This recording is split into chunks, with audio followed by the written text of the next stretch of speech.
This is CNN. U.S. and Cuban diplomats go back to the negotiating table today as the exodus from Cuba continues. We'll have a live report. Women are highly motivated to have smaller families and to control the timing of their births. A UN conference takes on runaway world population growth by looking at the roles of women, men, and family planning.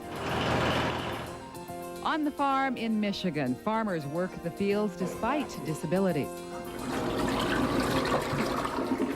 It's called the Peacekeeper. This commode is designed to stop men from a habit as old as the toilet seat. Your mother and I are not legally married. What? If you missed the surprise on Loving or other daytime drama, we'll bring you up to date in our weekly soap opera segment.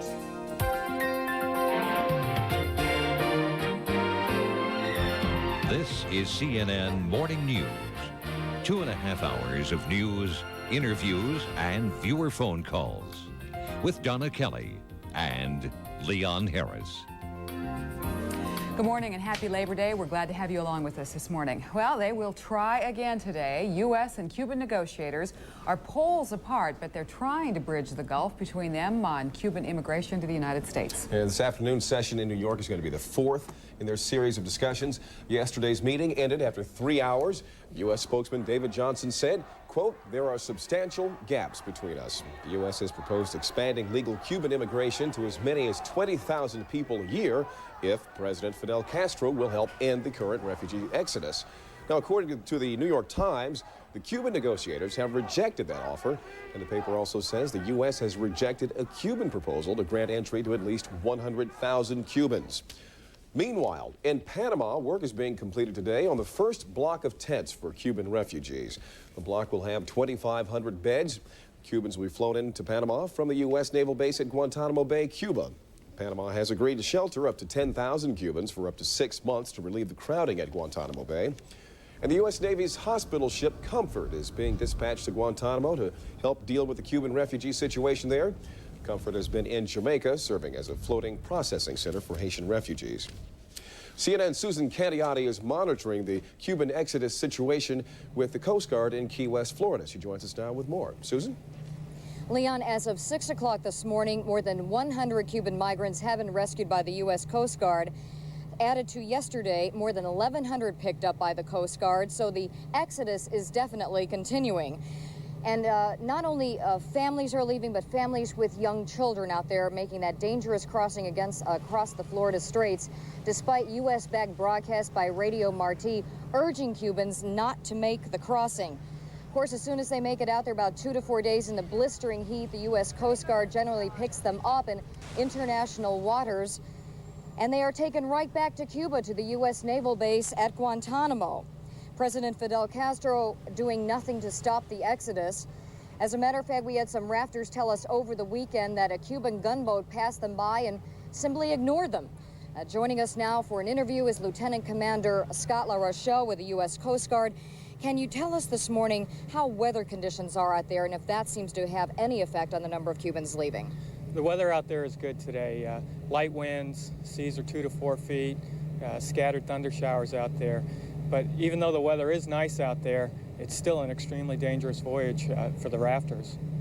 We understand over the weekend that 5 Cuban Americans, as CNN has reported, have been detained or currently jailed on suspicion of smuggling some 64 Cubans in pleasure boats. What laws are they breaking by making, or apparently breaking, by trying to pick up Cubans at sea? Any boats that leave the United States with the express purpose of going down and bringing in illegal aliens is violating U.S. law, and they will thusly be charged and prosecuted. Now, some of these people who say they are trying to pick up family members, they received phone calls, they said, from their family in Cuba trying to make the crossing, and they simply went to pick them up and are simply trying to aid in their rescue. Do you expect that more of this will be happening? We don't want them out there. First of all, the Coast Guard is saturated with boats and aircraft out there. We've been doing this job for 200 years. We have the talent for life-saving. Even though, despite people's best intentions, we do not want them out there. Of course, no one has been actually charged with smuggling as yet. That's correct. And that would be up to the U.S. Attorney's Office in Miami. Is that correct? That is correct. All right. Thank you very much for joining us. And again, the Cubans are also appear to be ignoring those ongoing talks going on in New York between the United States and Cuba. They just keep on coming. Back to you, Leon. All right. Thank you very much, Susan. At 5.5 minutes after the hour, folks wondering what they should do for this Labor Day. I think that some of them are going to have to kind of hold their hands over the coals that they're going to barbecue on just for a little warmth, huh? That's right. Get a little early start in the fall, it looks like now. David, with a check of the day's weather for you holidayers. Dave? That's right. Well, it is the unofficial beginning of fall anyway, and going to seem very fall-like, especially in New England today with some strong gusty winds and also some pretty chilly temperatures. We also have a storm system through the Midwest causing showers and thunderstorms. Biggest thunderstorms have been developing in Oklahoma over the last couple hours. Take you on a little radar tour if you're traveling along the roadways today. Along Interstate 40, there'll be some blinding rains through the Oklahoma City area during the next couple hours as these thunderstorms continue to develop and move off to the southeast. I-35, you'll also run into some problems. Could see some thunderstorms later in the day north of Dallas, so watch out for some slippery roadways there as well. Elsewhere in the northeast, we have some showers that continue, and it's not so much the rain that is the problem in the area, but the very strong gusty winds that are set to even increase more throughout the day. There are gale warnings all the way across the shores of Maine, back down to Cape Henlopen in Delaware, where we expect winds to gust to over 40 miles per hour. Back to the Bay of Fundy, expecting storm force winds, so winds will be gusting over 50 miles per hour in this area. Raining in Boston right now, raining up towards Portland, and this activity will be sliding towards the west today, not the east, so we expect rain to be increasing across those areas. So if you're traveling along the interstates in Boston or flying through Boston today, you can expect some delays at the Boston airport. Keep you updated on the travel conditions throughout the day. Be back with a complete forecast coming up in a few minutes. Don and Leon.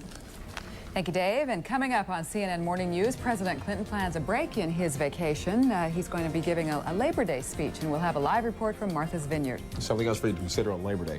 Who are the best and the worst bosses in the U.S.? We're going to tell you the results of a contest. You're going to believe some of the things we hear. And we're also going to hear from someone who actually works for the worst boss. With a disguised voice. And we'll offer some tips for women who suffer from the #1 complaint of pregnancy, morning sickness.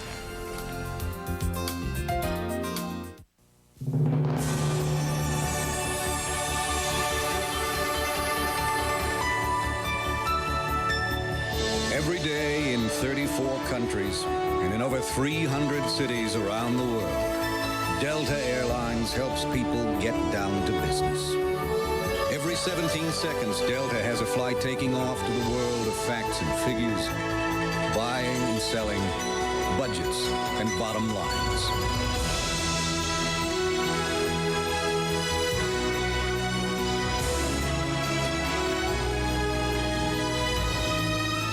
When the job is done, we have just as many flights to bring you back to the world of mommies and daddies, husbands and wives, boyfriends, girlfriends, and best friends. Delta Airlines. I searched for bargains all over the world for Templeton Mutual Funds. And I'm very excited about the potential I see in some of the developing capital markets. Templeton has been investing globally for almost 40 years, a pioneer in worldwide investing, a leader seeking global opportunities for investors like you. When you have the whole world to search, some unique opportunities can be discovered. A member of the Franklin Templeton Group, 1-800-342-FUND. Do you know that the Oldsmobile 88 is the only full-size car to be named a Consumer's Digest Best Buy 4 years in a row? You see, the 88 Special Edition offers dual airbags, anti-lock brakes, power windows and locks, and more for a very attractive price. Maybe that's why it keeps winning. Well, this car has so much going for it, it's hard to be sure. It's your money.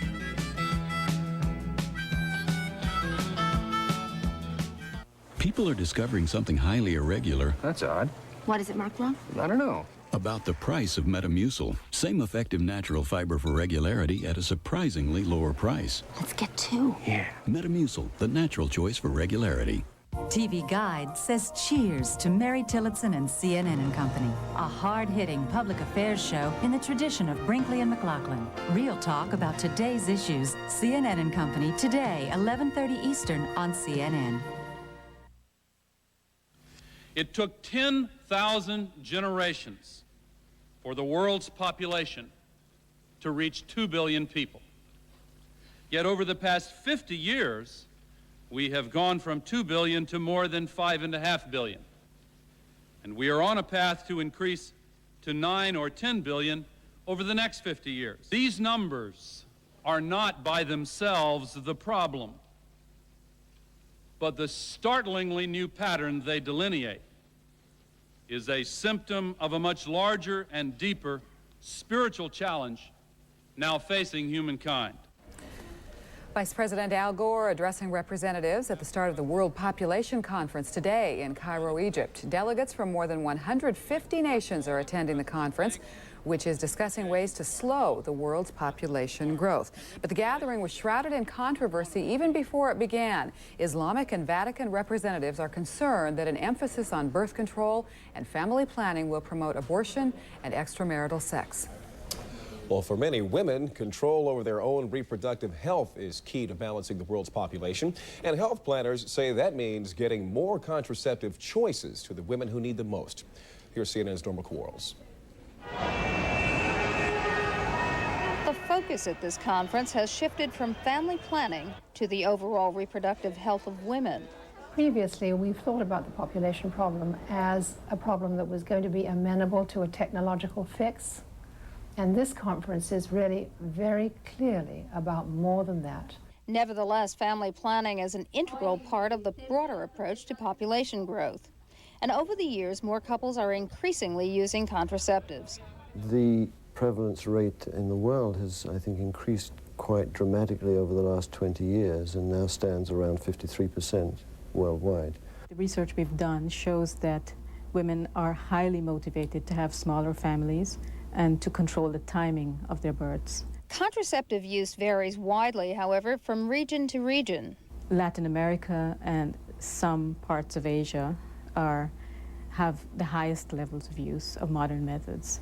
Sub-Saharan Africa stands out as being, at this point in time, with quite low use. And health organizations say this is because contraceptives are not easily accessible in some countries, and where they are, there aren't many choices. The idea of switching methods and the availability of different methods is a critical aspect to continuation rates in contraceptive use. The services are not provided in a way which is accessible and affordable or even friendly to people. Research shows female sterilization and the pill are the most commonly used methods because they're available, not because women prefer them. And family planning is still seen as a woman's responsibility, something conference attendees hope to change. As attitudes change and as we work on male attitudes, we will see men not only using more contraception themselves, but being in better position to communicate with their wives. Family planning programs of the past have been driven by the term population control. Now women's and other health groups hope the emphasis on total reproductive health will prevail at conference end. Norma Quarles, CNN, New York. And joining us this morning to talk further about the World Population Conference and the role of family planning is Shanti Conlee. She is the Director of Policy Research at Population Action International. That's an organization that promotes universal access to voluntary reproductive health services. Conlee has also worked on family planning issues in Africa, India, and the Middle East, and she joins us from our Washington bureau. Good morning, Ms. Conlee. Good to have you with us. Good morning. As you look at what's happening in Cairo, what do you hope that the conference will accomplish? Well, what we'd like to see come out of the conference, better policies, a greater emphasis on educating girls, on expanding and improving family planning services, and better programs, and money to accomplish this. The bottom line really is money. It's an ambitious program of action, an enlightened program of action, and to accomplish this, both rich and poor countries are going to have to spend more. As you've done some of your research, have you found that most of the countries find that population growth is a serious threat? I think there's no disagreement now among developing country governments that rapid population growth makes it much more difficult for them to meet the needs of their people, to expand food production, access to education and health services, to jobs. So there's a virtual consensus among countries now that this is a major issue. But there is not consensus in some of the language on some of the issues. And I was reading this morning that there are brackets that they put around some of the controversial language that is still up for debate that may change when they get to the final draft. Well, of course, one of those issues is abortion, opposed by the Vatican and Islamic countries. And Vice President Gore addressed that and said, let us take a false issue off the table. The United States does not seek to establish a new international right to abortion, and we do not believe that abortion should be encouraged as a method of family planning. Will that help for the Vice President to say that in compromise language for the final draft? You know, I'm fascinated by the interpretations that are being put on this document. In fact, the document does not talk about family planning as a means, abortion as a means of family planning or population control. It is discussed under the issue of women's health because about 100,000 women a year are dying of unsafe abortions in developing countries. And the document calls for governments to recognize this problem and to address it. But abortion for any reason is strictly against some religions. How will you possibly come up with a compromise in those terms? There are some things I think people can agree on. The need to expand treatment for the victims of unsafe abortion, the need to prevent abortion through expanded access to safe and effective contraception. And this is where, of course, the Vatican and many countries disagree. But let's not assume that these religious authorities really reflect the views of either the governments of countries which practice these religious faiths or people themselves. Women everywhere want family planning. I know this from my own personal experience in countries as far-flung as Burkina Faso and Bangladesh. And this conference is about expanding these choices. What do they say to me? Yes. Let me tell you a little personal story. I was traveling in Burma as a tourist. My guide was a young woman of about 30. And she asked me about my work. At the time, I was working with Bangladeshi women's groups who were working to expand family planning services. And she looked at me and she said, "You mean there is medicine that women can take to stop having babies?" And when I said yes, she said to me, "I want this medicine. I need this medicine. Tell me how to get this medicine." So this conference is not about pushing women around and telling them to have fewer children. It's about listening to women and about giving them what they want. Do you agree with Egyptian President Hosni Mubarak, and also his foreign minister said that countries that decided to boycott the conference made a very big mistake? They should have attended to make their point heard, accepting what they want and rejecting what contradicts their traditions. I agree with that, and the greater consensus that can be reached, of course, the more powerful and influential the document will be. The real concern, though, is that there's a potential for some weakening of political commitment as a result of the opposition that's being voiced, and that could have serious consequences on the access of women have to these services. Director of Policy Research at Population Action International, Shanti Conley, thanks so much for joining us this morning. Thank you. Leon? And coming up in the morning news, motions flying for both sides in the O.J. Simpson case. And what will the prosecutors finally do? Will they seek the death penalty? With the trial date just 3 weeks away, we're going to take a look at what the jurors can expect. Stay with us.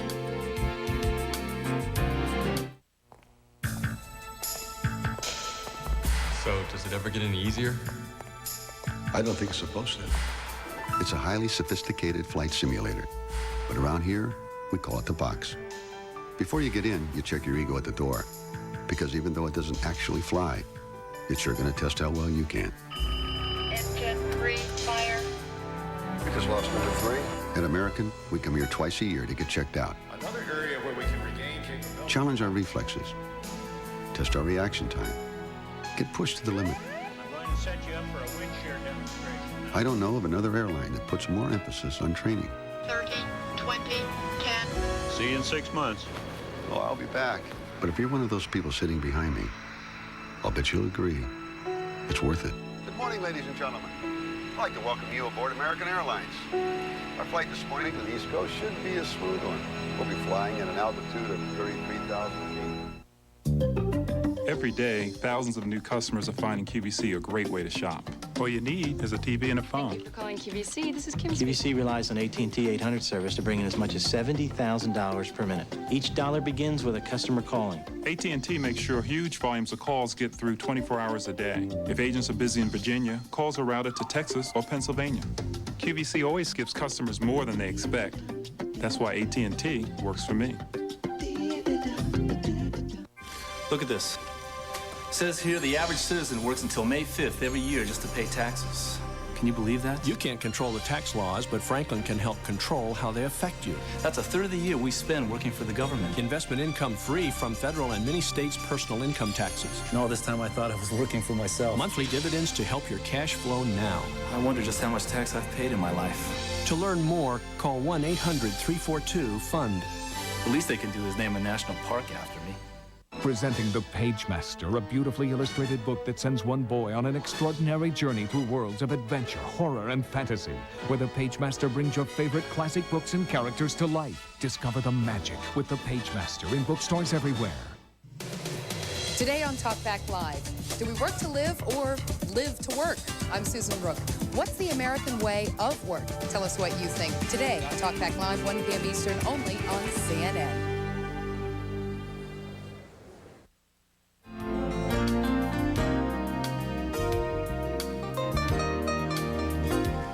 Coming up on 22 minutes after the hour now. California woman and her young son are reunited 6 weeks after the 2-year-old's father took the son to Iraq. Michelle Al-Nasseri lured her husband to London, where agents working with Scotland Yard arrested him. He's now facing charges in the U.S. with unlawful flight in connection with child stealing, and an extradition hearing was scheduled for today. Now, Mrs. Al-Nasseri had hired a team of former Green Berets to stand by just in case the authorities didn't get the boy. The 2-year-old's grandmother is worried about her son-in-law. He was the biggest manipulator, and he was very intimidating. He did intimidate my daughter, but more than that, my biggest thing was that I feared him. I feared him in the sense that he would do exactly what he did. Mother and child plan to fly home to a Los Angeles suburb tomorrow. Police today are searching for 2 young men suspected of a cross-country killing and car theft spree. 3 people are already dead and 1 is missing. Authorities believe the pair, aged 16 and 23, first struck in Port Washington, Ohio, where a 79-year-old woman is missing. Her car was found near Fulton, Missouri, where a couple was killed and their car stolen. That car was found yesterday near Oklahoma City, where a woman was slain. Her pickup truck is missing. Jury selection begins tomorrow in the trial of the man accused of murdering actor Bob Crane. The suspect, John Henry Carpenter, was Crane's close friend. Crane's body was found 16 years ago in his apartment in Scottsdale, Arizona. Carpenter was not charged until 1992. Authorities say Carpenter killed Crane during an argument by hitting him on the head with a camera tripod. Crane was best known for playing prisoner of war Colonel Robert Hogan on the TV sitcom Hogan's Heroes. We are coming up to 23 minutes after the hour. Prosecutors in the O.J. Simpson case will not announce whether they'll seek the death penalty until at least September 19th. Trial is now scheduled for September 26th. Judge Lance Ito is waiting on their decision before drawing up a jury questionnaire. Jim Hill has more on what jurors can expect during a trial. The O.J. Simpson case only becomes more intensely covered as the trial date nears. So even before a jury is chosen, prosecutors have filed a motion to have the members sequestered, housed in a hotel, ferried to and from the courthouse under close scrutiny of sheriff's deputies. It's supposed to keep the jury from being influenced by media reports, but it also keeps juries away from their homes for months at a time. It's probably slightly more likely than not that the judge will go along with this, but I think he'll be very reluctant and think hard before doing it. O.J. Simpson's lawyers have also filed more motions as the trial nears. The most far-reaching, they want the case dismissed, saying a single knife-wielding attacker could not have killed both Nicole Brown Simpson and Ronald Goldman, that Simpson has not been firmly placed at the crime scene, and that the ex-football star has not been linked to the bloody glove found on his property. They're asking Judge Ito to reverse a ruling by preliminary hearing judge Kathleen Kennedy Powell, who let the evidence in. Judge Ito would have to find that Judge Kennedy Powell made an error as to the law, and it's unlikely that he will find so. Both sides could also find themselves under a gag order, which Judge Ito is considering. But recently, attorneys seem to be keeping tight-lipped on their own. Are you observing a voluntary gag order? Yes. The Los Angeles County Grand Jury is expected to continue its investigation of the Al Cowlings case this week.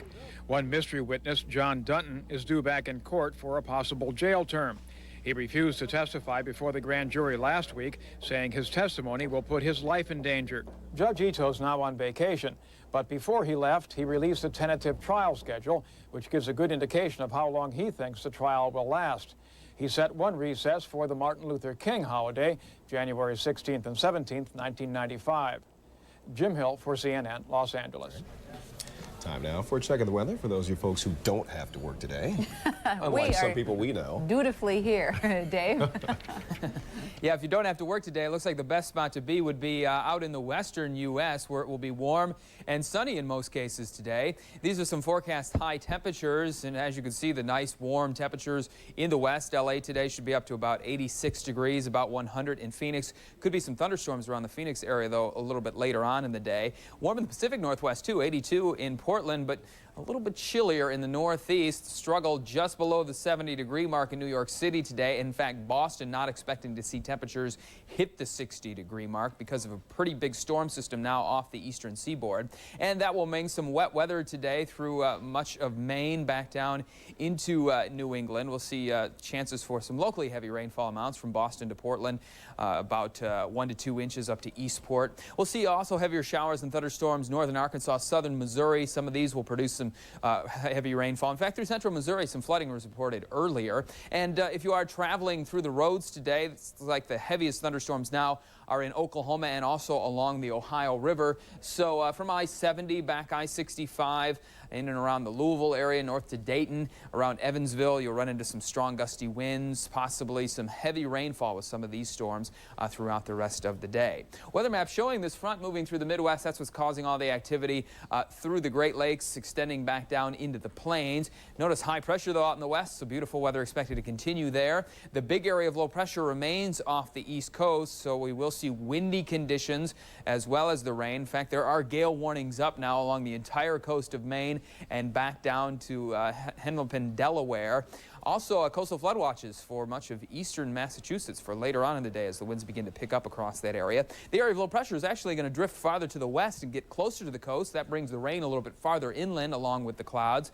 The front through the Midwest will begin to move rather quickly. So as you head back to work on Tuesday, looks like it'll be rainy in the southeast by late in the day, cooler through the upper Midwest under high pressure, and finally our area of low pressure begins to move out. We have a front approaching the Pacific Northwest, and that is expected to bring some rainfall back into that area. UV index today, you'll need the sunscreen if you're going to enjoy the day out in the southwestern U.S. Minimal across the Great Lakes because of all the cloud cover. Let's take a look now at some forecasts for some cities across North America for your Labor Day.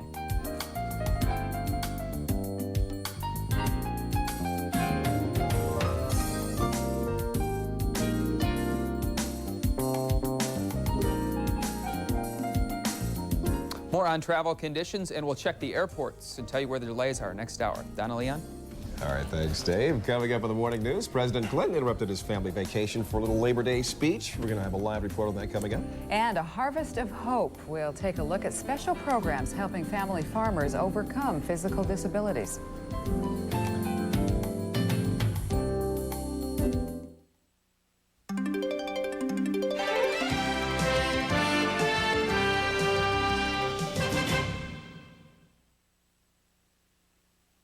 I got my pager at InTouch Paging. InTouch Paging made paging affordable. They're very friendly. The service is great. I recommended InTouch Paging to several of my friends, and several of my friends now have it. The prices are very competitive. $10 airtime per month and $29 to own the beeper. InTouch Paging. Get a brand new Motorola Bravo Plus pager for only $29.95 and just $10 a month. This is an exclusive offer. InTouch Paging. Call 739-2200 today. Introducing a new level of elegance. From Raymond Weil, the Parsifal Collection. Swiss handcrafted, water-resistant, unique expansion clasp, solid 18-karat gold and stainless steel. At last, a timepiece whose style matches your own. The Parsifal Collection from Raymond Weil. Available at fine jewelers.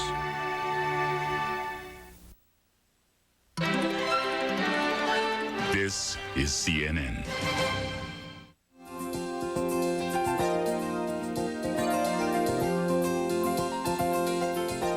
President Clinton has chosen a shipyard in Maine for a Labor Day address expected to deal with jobs and the economy. CNN's Jill Doherty is with us now from Martha's Vineyard, where the president is vacationing. Hi, Jill. Hi, Donna. Well, President Clinton is scheduled to arrive in Bath, Maine in just about 15 minutes. He is making a short jaunt up there to deliver his annual Labor Day address. He'll be delivering that at the Bath Iron Works shipyard in Bath, Maine. That shipyard is Maine's largest private employer and one of the largest builders of Navy ships.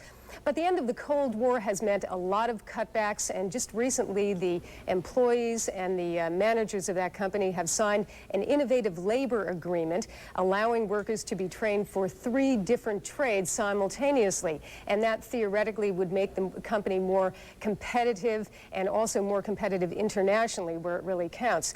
Maine, of course, also is the home state of Majority Leader Senator George Mitchell, and he, of course, is retiring this year. The Democratic nominee, or candidate, Thomas Andrews, is trailing the Republican Olympia Snowe, and the president, of course, with this visit will try to help out Andrews, though with his own poll ratings down as low as they've ever been at 40%, it's really questionable just how much help he can offer Andrews. The president returns to Martha's Vineyard this afternoon. He'll be continuing his vacation with his family.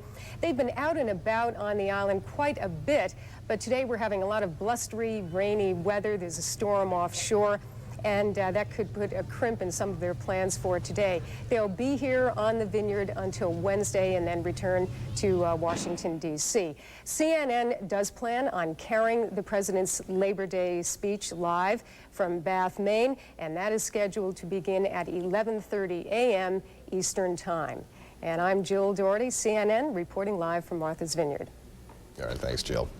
Well, violence has broken a 4-day peace in Belfast, Northern Ireland. A car bomb exploded Sunday outside the offices of the Irish Republican Army group Sinn Féin. No injuries were reported in this incident. Pro-British militants claim responsibility for this blast. Meanwhile, a British newspaper reports that Sinn Féin leader Gerry Adams will visit the U.S. soon. But the White House is saying that it's not aware of any visa application for Adams. The World Population Conference is underway in Cairo, Egypt. Thousands of delegates from more than 150 nations are grappling with ways to prevent runaway population growth. Some representatives want the conference to emphasize family planning and contraceptives, but Muslim and Vatican representatives are critical of a draft plan of action. They say the plan undermines family values because it fails to condemn abortion and extramarital sex. 33 minutes after the hour on this holiday, but we can still check some financial news. Deborah Marchini at the Business News Desk in New York. Deb? Donna, Leon, thanks so much. Well, today, Labor Day is officially 100 years old. The workers' holiday was made national in 1894. Financial markets and government offices will be closed today for the holiday. 1994 has been a rough year for unions in some ways, though a good one in others. Unions are enjoying a rebound in membership. 200,000 new names entered membership rolls last year, which is the first increase in 14 years in union membership. But the unions also had some setbacks in Washington. Among them, they helped draft a bill to put teeth into job safety laws, though it never got to the floor of the House or the Senate. There is no oil trading in New York today, but in London, oil prices are sharply lower. Further evidence today, the strike by oil workers in Nigeria is falling apart. Strike leaders are due to meet today to decide whether to suspend the walkout. Right now, Brent North Sea crude is down 31 cents at $15.99 a barrel. And that's all the business news for now. I'm Deborah Marchini at the CNN Business News Desk in New York. Back to Donna and Leon in Atlanta. Thank you, Deborah. And coming up, Tom Steiner will join us, and he'll have some sports. The NFL football season underway. That's right. It looks like it's the same old. Dallas Cowboys played just like they did during last January's Super Bowl win. But first, here is today's allergy report. Here is a look at your CNN allergy forecast based on pollen readings and weather data from across the country. Pollen readings will be lowest on this Labor Day across the southeastern coast and the Pacific Northwest. Moderate weed pollen will be found over much of northern New England and much of the west from Idaho south to southern California. High ragweed, nettle, and lamb's quarters will affect the midwestern U.S. On Tuesday, low pollen will be found only in the northwest. Moderate weed pollen returns to the southeastern coast and continues for New England and much of the west. High ragweed is again likely for much of the Great Lakes. High levels also will continue for much of the plains and the south. I'm CNN meteorologist Dave Hennon. Allergy Forecast is brought to you by Tylenol Allergy Sinus. Better relief than the leading prescription. Just think, a whole week at the lake. And it's allergy season. All that fishing. All that ragweed. Spring in the air. Water in my eyes. Awake with the sun. Awake with sinus pain. Need strong allergy relief that's better than the leading prescription? A new study shows it's Tylenol Allergy Sinus. Hey, maybe we can stay an extra week. Tylenol Allergy Sinus. Better relief than the leading prescription.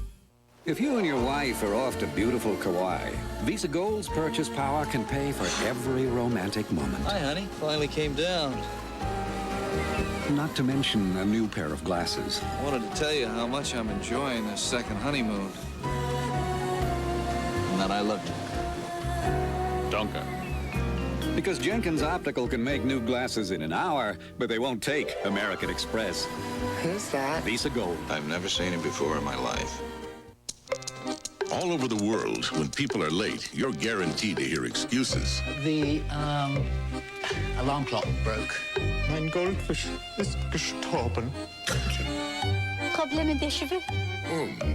At UPS, however, we guarantee we'll be on time. In fact, we guarantee on-time delivery to hundreds of cities around the world, or your money back. So while you might hear, you'll never hear it from us. What did you eat this Labor Day weekend? Oh, a primo pizza Friday night. A couple of donuts, Happy Hero sandwich, barbecue ribs. Do we notice a trend here? Some chocolate cheesecake Saturday night. Well, aren't I the little piggy? If you labored over food a little too much this Labor Day weekend, start fresh tomorrow with Kellogg's Special K cereal. Just 110 calories, not a speck of fat, yet those lightly toasted Special K flakes are so delicious, your taste buds will continue to indulge. Start taking off what you took on this Labor Day weekend. Make tomorrow Special K Day. Does Hitachi make camcorders, Yes. barcode readers, Yes. micromotors, Yes. PBX systems, Yes. clown noses, No. mass transit trains, Yes. semiconductors? Yes. Lots of products. Lots. Over 20,000. Yeah, but who's counting? Headline News, the only network with world and national news at the top and the bottom of the hour, live and up to date. Headline News, a whole day's news every half hour. Check cable listings for channel number.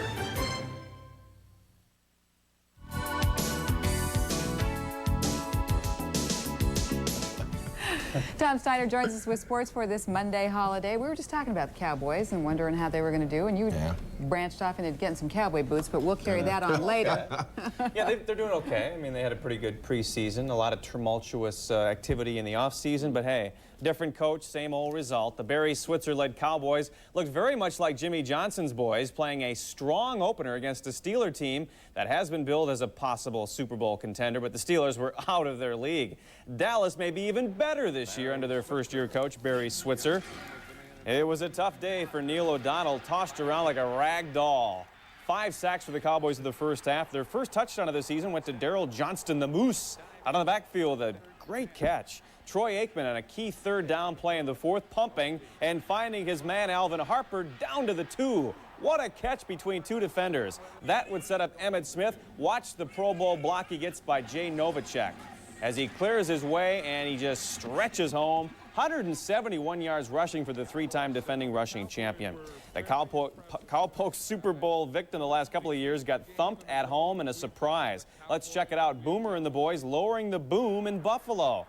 Jets offense really clicking. Here's Boomer out there to Johnny Mitchell, who turns, and the tight end's got a big gainer, 55 yards down to the 9. And that would set up another Johnny. Johnson out of the eye. The give and straight up the gut as he barrels home. That put the Jets up for good. Jim Kelly had a rough day, and so did Thurman Thomas. Kelly intercepted twice. Thurman Thomas just 5 yards rushing. Here it's Marvin Washington taking the pigskin. That would set up a field goal, and the Jets go on to a stunning 23-3 win at Rich Stadium. You don't see that too often. The Bills losing at home. Sterling Sharp, who walked out on the Packers and then came back to the team, all within a 24-hour span, was his usual all-pro self. And here he's getting into the flow early with Brett Favre. On 1st and 10, over into the side there, and that goes for 6. That put the Packers up 10-0 on the Vikes. Warren Moon did not have a very good, productive afternoon in his new duds. Reggie White in there for one of his 3 sacks, and Moon was picked off. Just couldn't get anything going here. Trying to lead the Vikes back late in the game, and it's not a very wise choice as James Willis seals the deal for the Pack at Lambeau Field. 16-10 was the final in this NFC Central Division rivalry. At the Meadowlands, another division rivalry, the Eagles could not find the handle on New York's shifty weapon Dave Meggett. The all-purpose performer recovered a fumble, scored 2 touchdowns in the win, takes the punt here, and that's why Mitch Berger is a punter. You can't tackle very well. The Giants would top their rivals at the Meadowlands. And let's review all the Week 1 scores.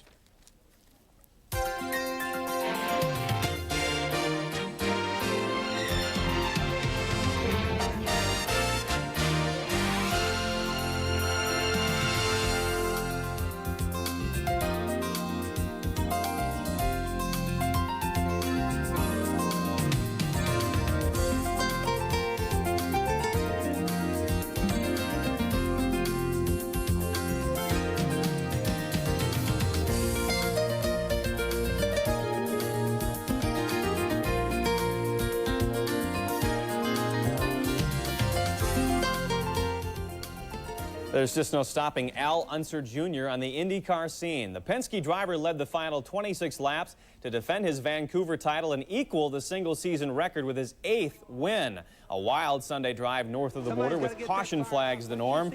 Hey, you're on fire. Alessandro Zampedri. He was okay, though.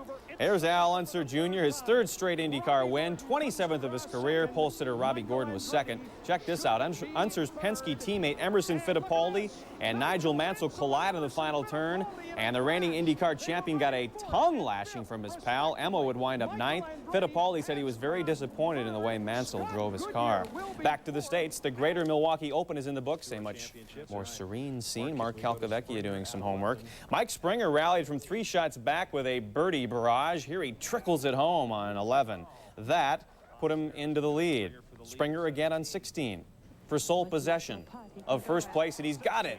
He shot a 67. Meanwhile, Mark Calcavecchia needed this sand shot for the tie, but not even close. Springer goes on to the 1-stroke win over Lauren Roberts for a $180,000 paycheck, his 2nd PGA win in the last 6 months. In a little over an hour, the U.S. Open will begin its 2nd week of action. Premier players like Becker, Ivanisevic, and Edberg are gone. Edberg, the 5th seed, sent packing by Swedish compatriot Jonas Bjorkman in straight sets. Bjorkman in the near court. He was doing everything right and making it look easy as he mimicked Edberg's serve and volley style. Now, Edberg took a tumble and hurt his right wrist. Did not blame that fall on his woes, though. Here's Bjorkman for the match. 4-4 in love. He is into the 4th round of the stunning upset of his compatriot. Pete Sampras stayed in the hunt for his 2nd straight Open, rallying in 4 sets. Stieck and Kafelnikov won in straight sets to reach the round of 16. The seeded players on the women's side won as well. Arantxa Sanchez Vicario, the number 2 seed. She's among those to reach the quarterfinals. And top seed and defending champion Steffi Graf will see action today as she tries to make the women's final 8. And we're back with more sports for you next hour. Until then, the news continues after this short timeout. U.S. Open Tennis, brought to you by the United States Tennis Association, America's Tennis Club.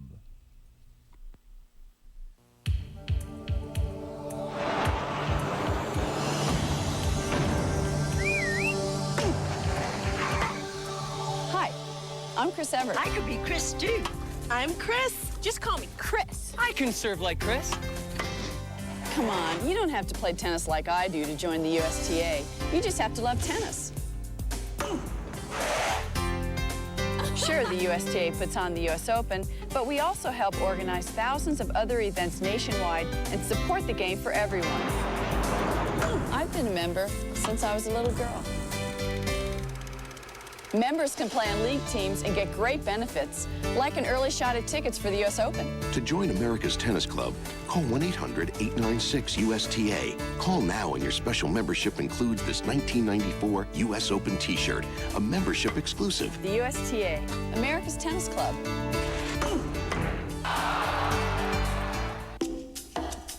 How long will it take you to save up the necessary down payment to lease a Lexus LS? That should do it. Introducing the LS Custom Tailored Lease. 0 down and $599 per month for 36 months. 0 in on an LS at your Lexus dealer today. The air dances with the waters, which brings the rain that feeds the land, that is home to the animals. All life dances together. In a world so connected, choosing one environmental cause can be hard.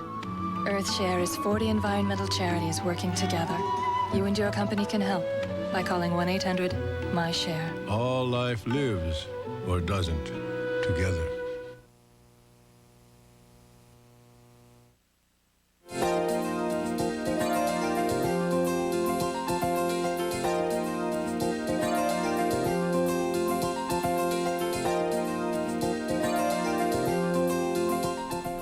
A new study suggests that having two parents in the same home may not be all that important to a family's success. The research group Child Trends Incorporated examined 3 challenges that American families face: making ends meet in a changing economy, combating negative peer influences on children, and maintaining parental control as children grow older. The study's co-author says how a family functions under these pressures is more important than family structure. Farmers routinely face environmental and economic challenges, but some of them must also overcome physical disabilities to stay in their fields. CNN's Ed Garston now looks at how some of those farmers are getting a helping hand. Farmer Dale Wood lost the use of his legs in a car accident 7 years ago. He can still till the soil.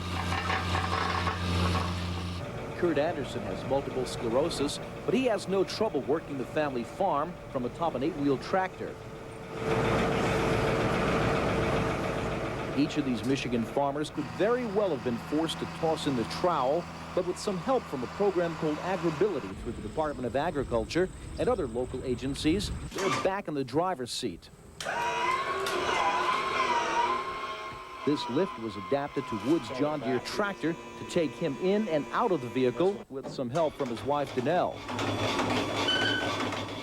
Some onboard controls have also been altered. This is the clutch. You can push the clutch in, or if you flip it that way, you can take the clutch and the brake down. And that's the hand controls there, which work pretty good.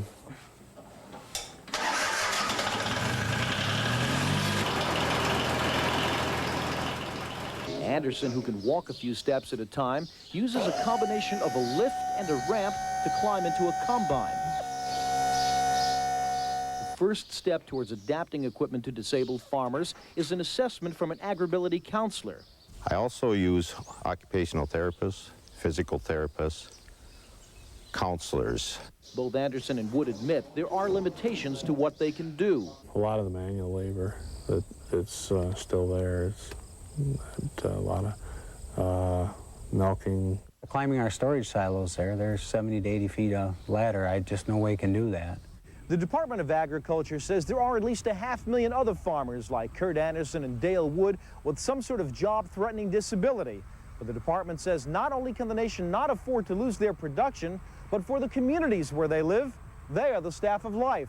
Indeed, if they go, so do a lot of jobs. When you lose a farmer or farm workers in an area, you lose part of your population that supports your whole community in terms of the school systems, the different types of small businesses. But you won't find either Wood or Anderson about to pull up stakes. That's what I grew up doing and what I went to school to learn how to do. It's not really a job, it's more of a way of life. All they needed was a lift to keep on living it. Ed Garston, CNN, Pigeon, Michigan. And so Jerry Lewis is about halfway through his 29th annual Labor Day Telethon. Every year, the comedian says that he hopes to raise $1 more than the previous telethon, and last year, nearly $83 million pledged by individuals and corporations. Lewis says that gene therapy and DNA research making some great strides in the laboratory against neuromuscular diseases. The nationwide telethon concludes at 6:30 p.m. Eastern. Coming up on CNN Morning News, the battle of the sexes behind closed doors. That's right, a new toilet design tries to put the lid on an old problem.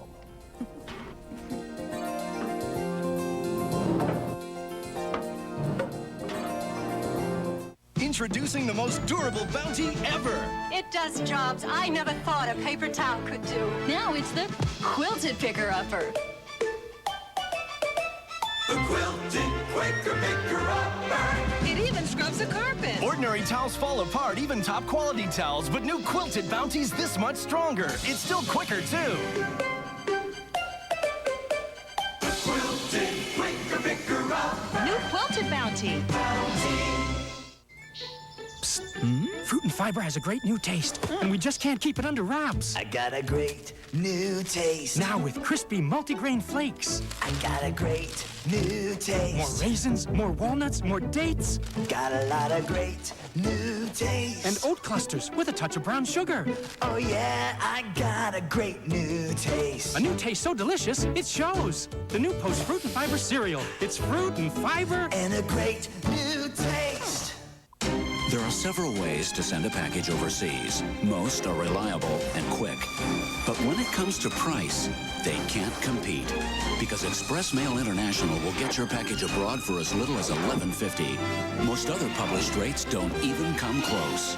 We fly worldwide, starting at about half the price. Express Mail International from the Postal Service. When you don't want to spend a bundle, we deliver for you. Call for a free information kit. I travel a lot, and I know I'll always have a good room. At Hampton Inn, I get a lot for my money. Well, the rooms always feel fresh, look new, and I know I'll get a good night's rest. That's why I come to Hampton Inn. Everyone's so friendly. It's the people that make the difference. There's a lot of extras, like free local calls, a free continental breakfast, and kids stay free. For a comfortable stay at a competitive price, experienced travelers trust Hampton Inn. You'll be satisfied or your night's stay is free. Call 1-800-HAMPTON now for a free directory or reservations. 70 years ago, Ace became the place. To celebrate, we're having a huge sale. Because while some things have changed over the years, one thing hasn't, our great values. The Ace 70th anniversary sale. It's still the place.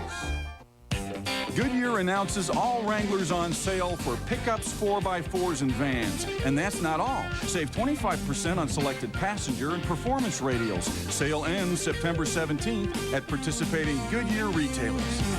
Baby, who's got what you need? Turner Classic Movies.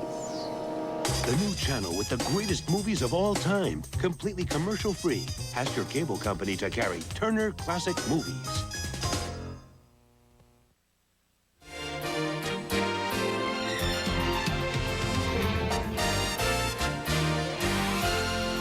Welcome back to our CNN Morning News. The ups and downs of relationships between the sexes can cover many details, including toilet seats. That's right. Well, now we have a solution for you. Here's CNN's Jeannie Mose. Ladies and gentlemen, please take your seats. That's if you can find one with the seat down. Why don't guys put the seat down? They're probably thinking of other things. I don't know why you guys make such a big deal about the seat all the time. So that when we go in the middle of the night, we don't fall into a cold bowl. Tracy Soffren is an expert. She's the manager at Cantor's showroom, where a state-of-the-art toilet is aimed at ending the state of war between the sexes. It's called the Peacekeeper. This is what the Peacekeeper doesn't have, a handle for flushing. The way you flush the Peacekeeper is to put the lid down, which means guys can't leave the seat up. In my family, I'm the one who moves the seat, and I just get really angry. So take the plunge. Try a Peacekeeper. A magnetic sensor in the tank flushes the toilet when the magnet in the lid is moved away. It runs on batteries. But you might have to leave instructions on your Peacekeeper. Even a plumber working on one couldn't figure out how to flush it. Are you getting warm? Oh, you're getting real warm. How long you been a plumber? And that's when he triggered the Peacekeeper. We traveled to Block Drug Company labs where they test products such as 2,000 flushes. I think men get a real bum rap in putting toilet seats down. I think we do it more than people say that we do. Okay, and I think it's a myth. Do you think guys have gotten a bum rap, or, I mean, is that a pun?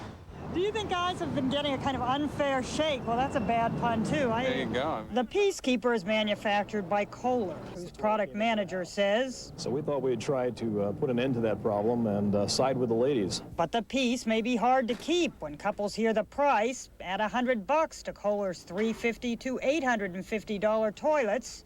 This seat beep is a lot cheaper for $4. It beeps when the seat is left up for more than 60 seconds. Once women figure out how to flush the Peacekeeper... Is it in here? No. They seem genuinely delighted. I think that's a dirty pool. Why? I don't know. It just doesn't seem fair. That's our only sense of independence that we have left, is leaving the seat up. Besides, men say of women... But they got their revenge because they put up the fuzzy toilet seats. And men could still disarm the Peacekeeper by putting the seat down to flush and then putting it back up. Ginny Mo, CNN, New York. Another report to bowl you over. Oh, here we go. Well, I'll tell you what, at least now we know what to get our producer, Carol Kinsel, for her birthday today. We do? The Peacekeeper, that's what you get. I can hear it all in the control room there. Oh! All right, coming up the next hour on the CNN Morning News, a contest just made for Labor Day. No, I don't know. We'll find out who the best and worst bosses in the United States are and why. Carol?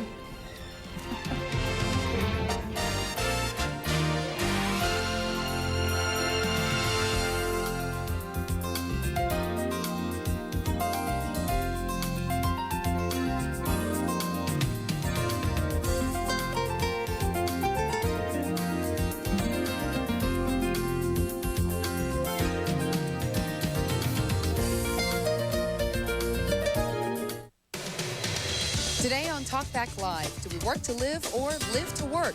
America on the Job. Today, 1 p.m. Eastern only on CNN. It's the clear, sparkling water that makes Freeman shampoos and conditioners among the finest, most natural available. Sea kelp moisturizing proteins and the conditioning you get from herbs, flowers, and our other natural ingredients make Freeman hair treatments very special. I'm Larry Freeman. And I'm Mark Freeman. And that's a promise from our family to yours. Freeman Botanical Hair Treatments, inspired by everything natural. Want an adjustable bed, but don't think you can afford one? Then you haven't priced Craftmatic adjustable beds lately. Craftmatic Model 2 beds cost hundreds less than these quality flat beds. And this Craftmatic Model 3 is available at 50% of Craftmatic 2's low cost. 50%. Craftmatic Model 3 and 2 beds adjust to all these healthful positions and offer optional heat and massage, yet cost less than these quality flat beds. Get our free catalog by mail, including information on Craftmatic 3s at savings of 50% of Craftmatic 2's low cost. Hello, I'd like to receive your free catalog and 50% information by mail. Certainly, sir. It's easy, so call for this free catalog right away. Call toll-free 1-800-356-2800. That's 1-800-356-2800. Call toll-free 1-800-356-2800. Boston City Councilor John Nucci speaking. Pothole? Hold on. Suffolk University, Adjunct Professor John Nucci speaking. You need a makeup exam? John Nucci thinks the voters of Suffolk County won't care how many jobs he holds. What do you mean we're out of cheese? Hold on. As long as he keeps you on Criminal hold. clerk of court. This certainly won't be my answer to the clerk's job. I'm Peter Walsh, and this will be my one and only job. Peter Walsh, it's too important a job to be part-time. This is CNN.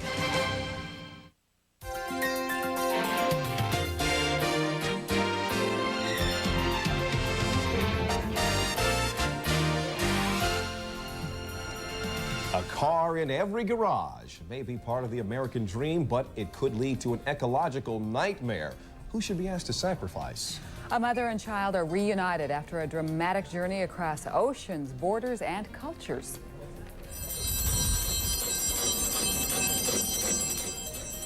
And if the sound of this bell brings back some sweet memories for you, you're not alone. Give you a chance this morning to revisit a taste of your childhood. Hello and welcome to the second hour of the morning news on this Labor Day. I'm Leon Harris. Hello, I'm Donna Kelly. It's good to have you along. World leaders attending the UN Population Conference in Cairo say they want cooperation, not conflict, over sensitive issues like abortion, birth control, and sex education. Vice President Al Gore, still on crutches with a torn Achilles tendon, is leading the U.S. delegation. In his address this morning, he emphasized White House support for legal abortion, but he also sought to reassure critics that the United States will not try to impose its values on other nations. Views about abortion are as diverse among nations as among individuals. I want to be clear about the U.S. position on abortion so that there is no misunderstanding. We believe that making available the highest quality family planning and health care services will simultaneously respect women's own desires to prevent unintended pregnancies, reduce population growth, and the rate of abortion and the incidence of unsafe abortions. UN Secretary General Boutros Boutros-Ghali is calling the conference a turning point in international efforts to deal with overpopulation. Delegates will try to develop a long-range plan to control population growth. Security was tight as the conference got underway. Muslim fundamentalists oppose efforts to control the population, and some radicals have threatened to use violence.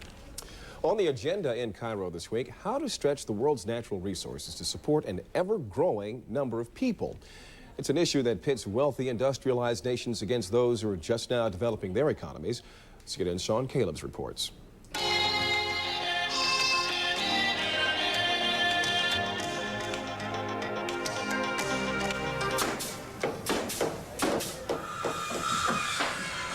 You're looking at the cornerstone of the American dream. For many people, bigger is better. In 1949, the average house was about 1,100 square feet. Today, that's nearly doubled to 2,060 square feet. The average person in the United States uses more than 1,500 gallons of water every day. That's enough to flush a toilet more than 260 times. And you're right when you think it's going to take a lot of energy to heat and cool this place. Again, the average person in the U.S. will use more than 3 times the amount of energy as someone in Japan. One of the key debates at the Population Summit in Cairo will be the issue of consumption, comparing the amount of energy, wood, steel, grain, and such in the developed nations with the poverty and lack of resources in other countries. Industrial development is fueling all kinds of global concern. People in the United States drive more cars than any other nation and are responsible for 1/5 of the choking carbon dioxide fumes blamed for global warming. So is it fair for the U.S. to tell the billion people in China to ride bikes rather than drive a new car? So if we really want significant reductions in greenhouse gases, the U.S. has to lead the way. There's simply no other realistic political or moral alternative. Experts say the U.S. could change, carpool, or take mass transit without really affecting the quality of life. But with every winner, there would be a loser. In this case, influential car makers and petroleum giants. These corporations have a tremendous impact on our policies, as one can see by just saying energy tax and seeing how many people jump on top of you. The U.S. represents 5% of the world's population, but uses 30% of the global resources. In the past 200 years, the United States has lost 50% of its wetlands, 90% of old-growth forest in the Northwest, and 99% of its tall grass prairie. Experts like Brian Norton say reaction is predictable when the United States tells developing nations how to preserve precious resources. You can't tell us how to develop. You've already done it, and with in some ways good, well, and in some ways badly, and we have a right to make our own decisions. The stakes are high. I think it's well within our grasp to shape our own destiny. And the other side of the coin, if you like, is that if we don't, we are likely to leave our children and our grandchildren a much more impoverished world to live in. Sean Caleb, CNN, Atlanta. On this 100th anniversary of Labor Day, President Clinton this morning delivers an address calling for more cooperation between workers and management. Some 90 minutes from now, Mr. Clinton speaks at the Bath Iron Works in Maine. The huge shipyard has developed a team approach that emphasizes worker development. CNN plans live coverage of Mr. Clinton's speech at 11:30 Eastern. Labor leaders who may be reflecting today on the state of trade unions will find a mixed bag of progress and setbacks. Good news for unions is that membership in 1993 increased by about 200,000 workers. That is the first increase in 14 years. But as far as unions are concerned, the bad news was Congress approving the North American Free Trade Agreement, NAFTA. Unions spent millions of dollars trying to defeat that measure. A lot of folks will be on the road, and coming up on CNN Morning News, as the drivers hit the highways for either short hauls or long, we will update the Labor Day travelers forecast for you. And while most workers may enjoy this day and try to forget the office nightmare, we're going to bring it up with the top nominator of the worst boss in America. Stay with us. With just one phone call, we'll send you lakes where the fishing stories are all true. One phone call for golden beaches that go on forever. One call for all the excitement, adventure, history, and beauty you could hope for. One call, and we'll send you a free 80-page South Carolina vacation guide. This is your day in the sun, and no one could deserve it more. South Carolina. Aren't you worth one phone call? To everyone worried about the rising cost of quality health care, come in under the experience of one of America's largest managed healthcare networks. To everyone concerned about ensuring the future or having the security to reflect on the past, come in under the strength of billions of dollars in assets. Come in where dreams have been protected for 130 years under America's umbrella, the Travelers Insurance Companies. It was 1 a.m.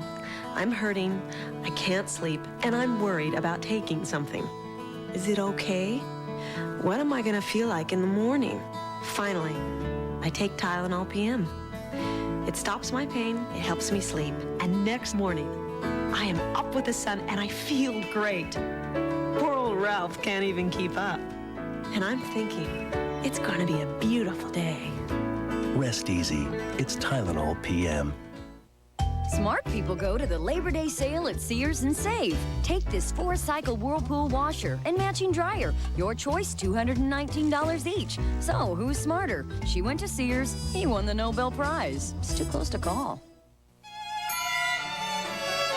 Sometimes you feel like a nut. Sometimes you don't. Man, Joy's got nuts.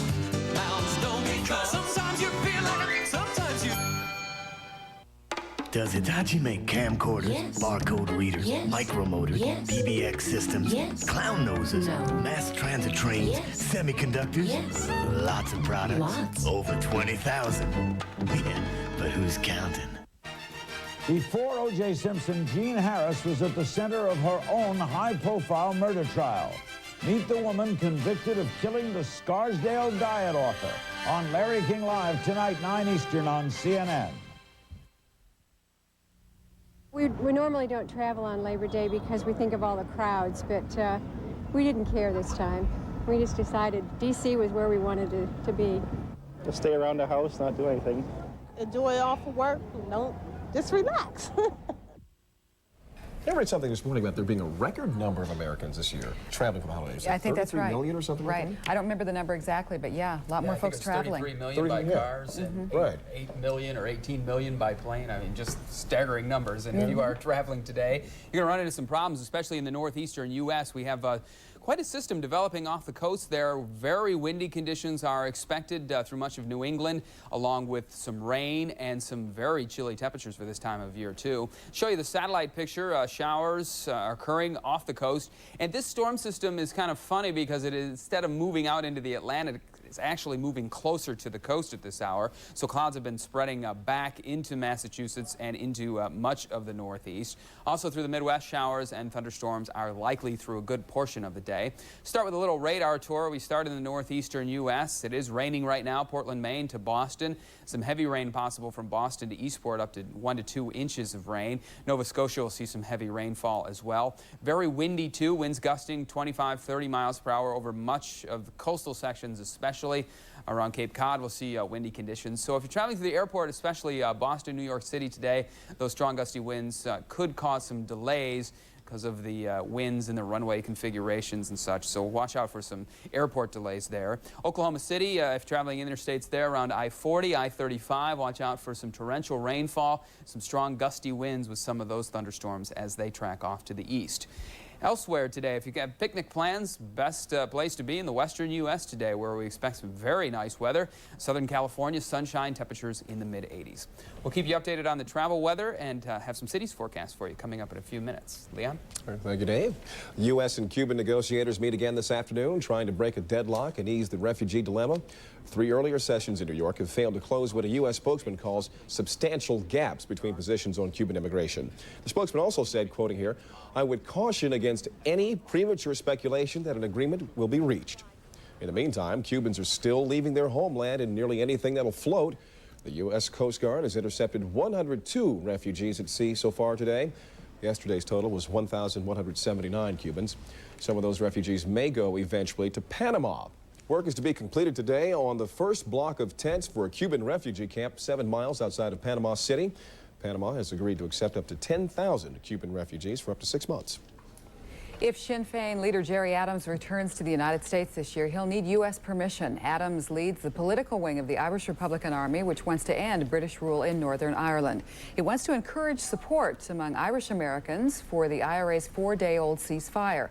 A London newspaper reports President Clinton, who approved a visa for Adams in February, may be intervening in Adams' behalf again. But the White House says it's unaware of a visa request from Adams. Sinn Féin says it's committed to the ceasefire despite yesterday's car bombing outside its Belfast office. A Protestant paramilitary group is claiming responsibility for the bombing. A California woman hired a group of former Green Berets to get back her 2-year-old son, but it turned out that Michelle Al-Nasseri didn't need their services. She was able to lure her husband to London from Iraq. He had taken their son to Iraq about 6 weeks ago. Agents working with Scotland Yard arrested him when he arrived at Heathrow Airport, and he's been charged in the U.S. with unlawful flight in connection with child stealing, and an extradition hearing is scheduled for today. Mother and child plan to fly home to Southern California tomorrow. After 16 years, the death of former TV star Bob Crane will be examined in the courtroom. Crane, you might remember, played Colonel Robert Hogan, a prisoner of war who often outwitted his captors on the 60s TV show Hogan's Heroes. In 1978, his body was found in his apartment in Scottsdale, Arizona, where he'd been performing at a dinner theater. In 1992, police charged Crane's close friend John Henry Carpenter with the murder. Prosecutors believe that Carpenter killed Crane when Crane tried to end the friendship that prosecutors say helped Carpenter meet women. Carpenter's attorney is expected to argue that Crane's alleged womanizing could have made him the target of a jealous boyfriend or husband. Jury selection in the trial begins tomorrow. In Security, Colorado, a hot air balloon flight didn't exactly end as it was planned. Instead of landing in a field, the balloon came to rest yesterday in someone's front yard. A woman passenger with no piloting experience had to land the thing by herself. 3 people were in the gondola when the balloon came down for its field landing attempt, but the basket bounced and it threw out 2 of them, including the pilot. The woman who was left aboard pulled the emergency cord and landed safely about 2 blocks away. Good thing the folks weren't barbecuing out there in the yard. Yeah, that's right, and good thing she could think quick. I'm telling you. Coming up next on CNN Morning News, you got a beef with your boss? So does our guest this morning, who will join us along with the sponsor of the Best Boss, Worst Boss contest just ahead.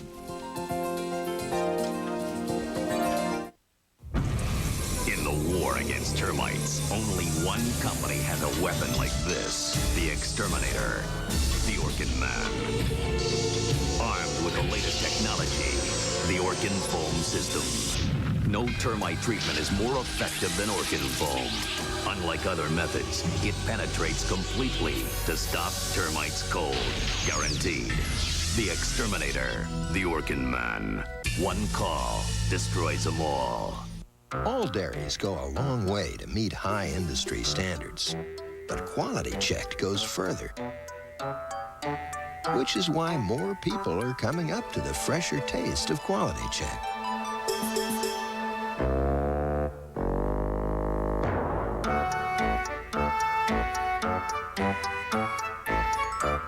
Look for these dairies with a check in the queue, where higher standards mean fresh taste.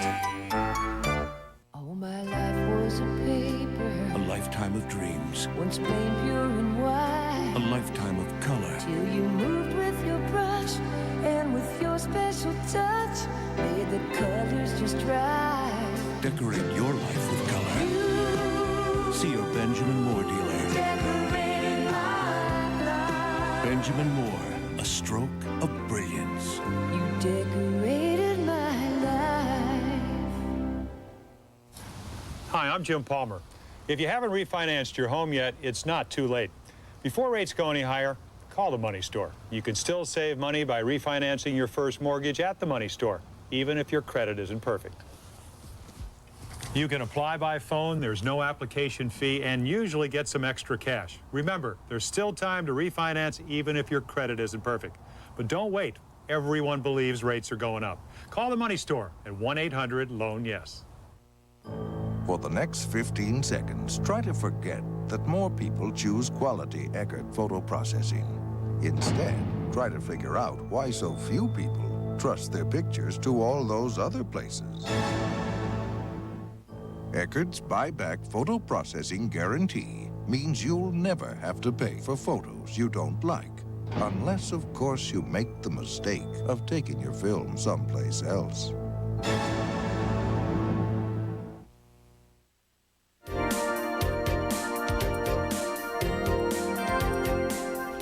16 minutes after the hour on this Labor Day, a day which is offering quite a respite for some people out there, folks who may think that their boss is their worst nightmare. If you're like that, you just got to wait until you hear about the winner of this year's Worst Boss Contest. Jim Miller created the Best Boss, Worst Boss Contest, which got 3 times as many entries this year as it did last year.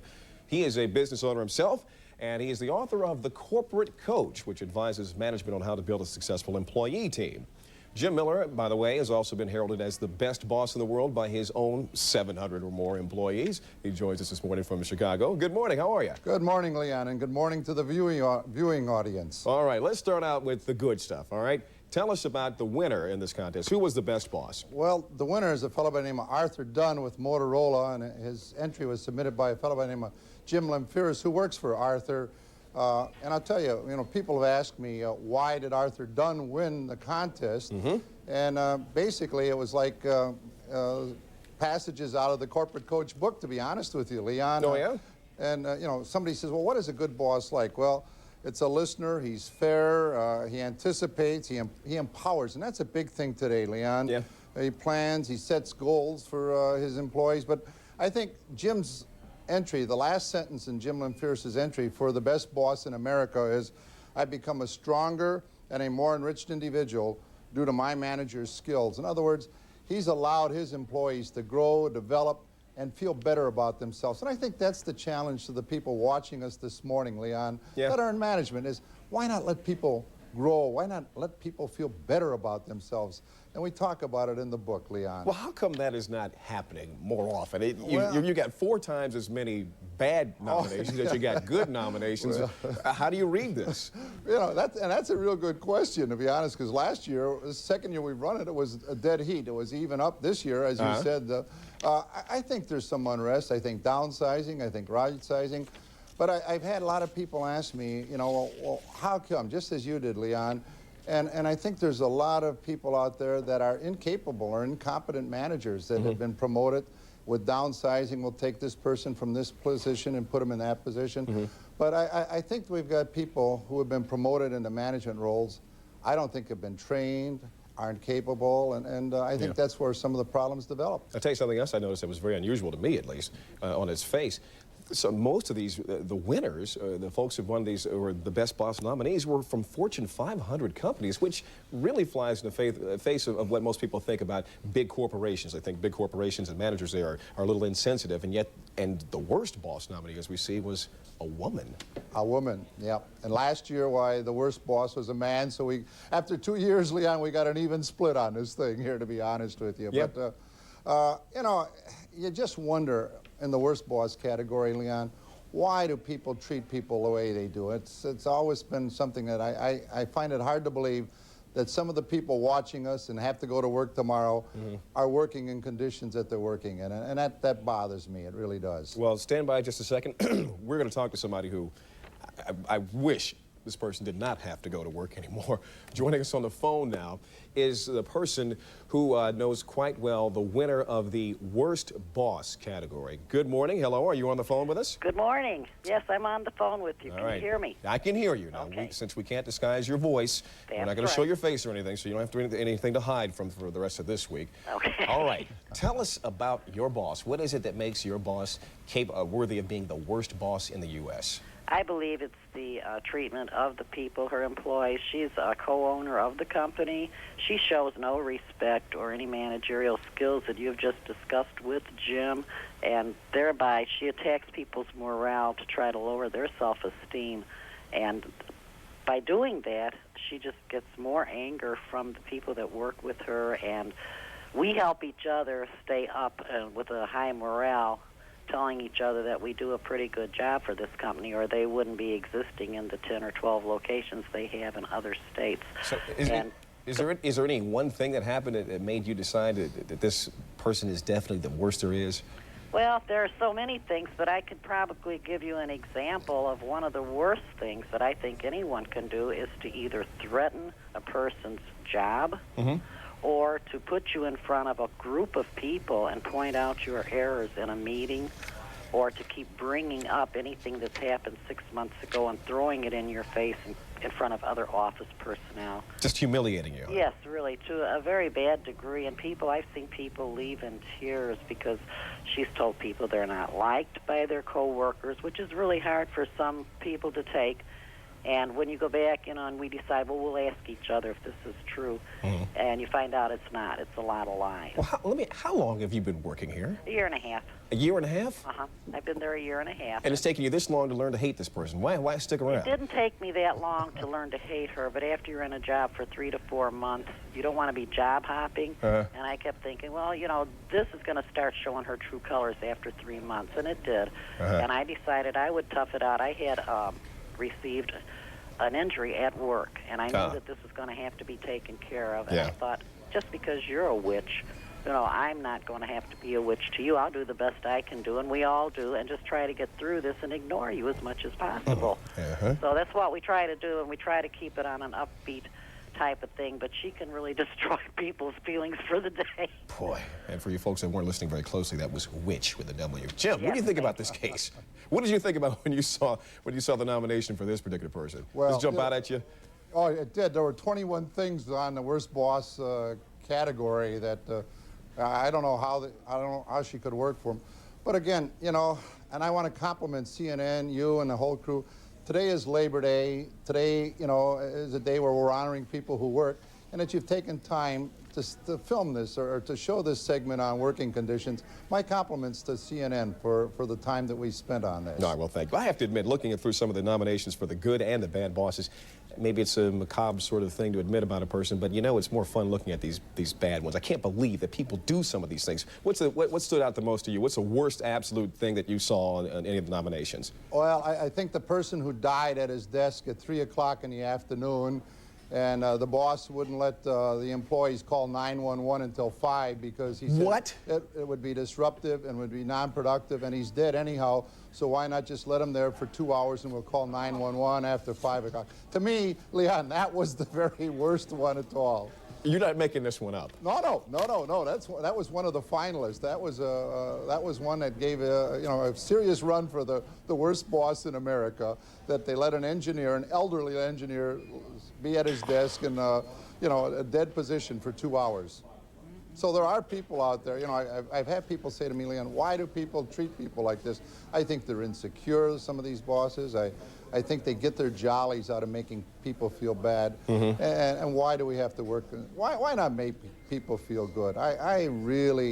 I'm on a mission with the book, the Corporate Coach book, is to make the working America, make people want to go to work instead of hitting that snooze alarm and say, give me another 10 minutes, another 10. Let's go to work. Let's work as a team. Let's have fun. I have a saying in my company, Leon, is that if you enjoy your job, you never have to go to work. And there's a lot to that statement. If you enjoy your job, you never have to go to work. That's a very good point. Jim Miller, thank you very much for coming in and sharing us with us elements from your both lists. And thanks to our caller this morning. We can't identify you, of course, but thank you very much. And please, take it easy and best of luck to you. Thank you very much. All right, take care. Donna? Bye-bye.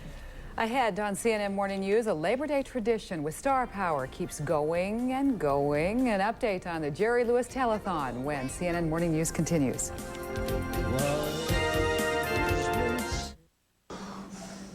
Billy, what's wrong? I can't get this math.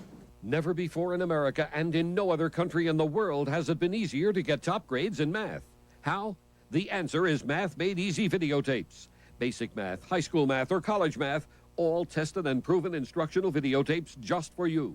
If you need top grades in math, Math Made Easy tutoring tapes are a must. Used by educators all over America. It's like having your own professional tutor at your side.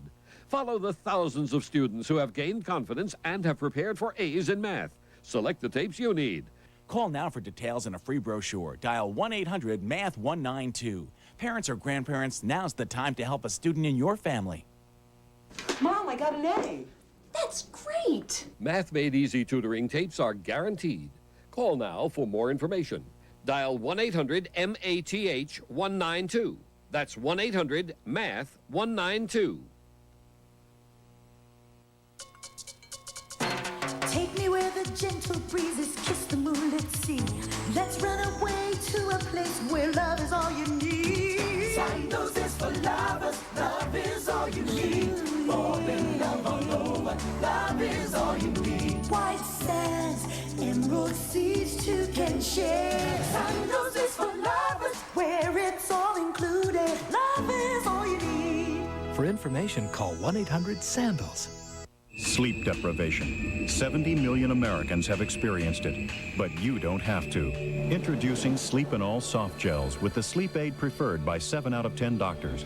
New Sleep and All Soft Gels help you fall asleep fast. Sometimes you feel like a nut. Sometimes you don't. Almond Joy's got nuts. Mounds don't because sometimes you feel like a, sometimes you. The big Labor Day sale is on at Sears, where all athletic shoes are on sale. All Reeboks, Winter, LA Gear, Converse, and more. All 20 to 30% off. Sears Labor Day sale. It's over Monday, so step on it. Today on Talk Back Live, do we work to live or live to work? I'm Susan Brooke. What's the American way of work? Tell us what you think today on Talk Back Live, 1 p.m. Eastern, only on CNN.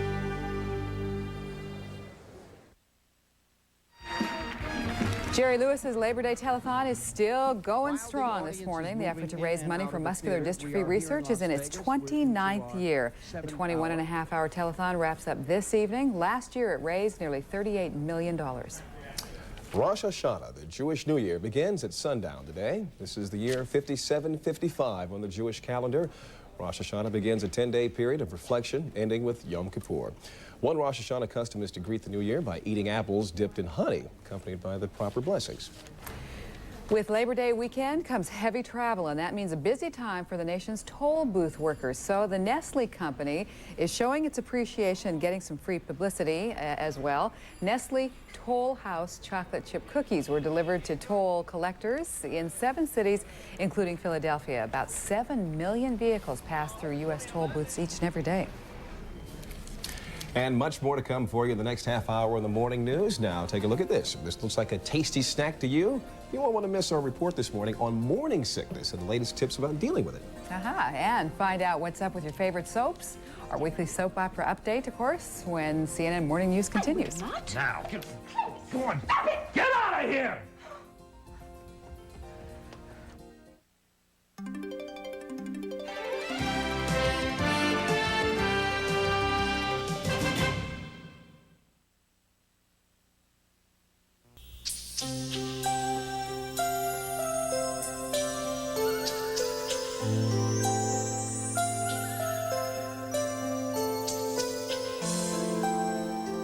This is a commercial for business people from Court Office Furniture Rental. So why aren't we showing you office furniture?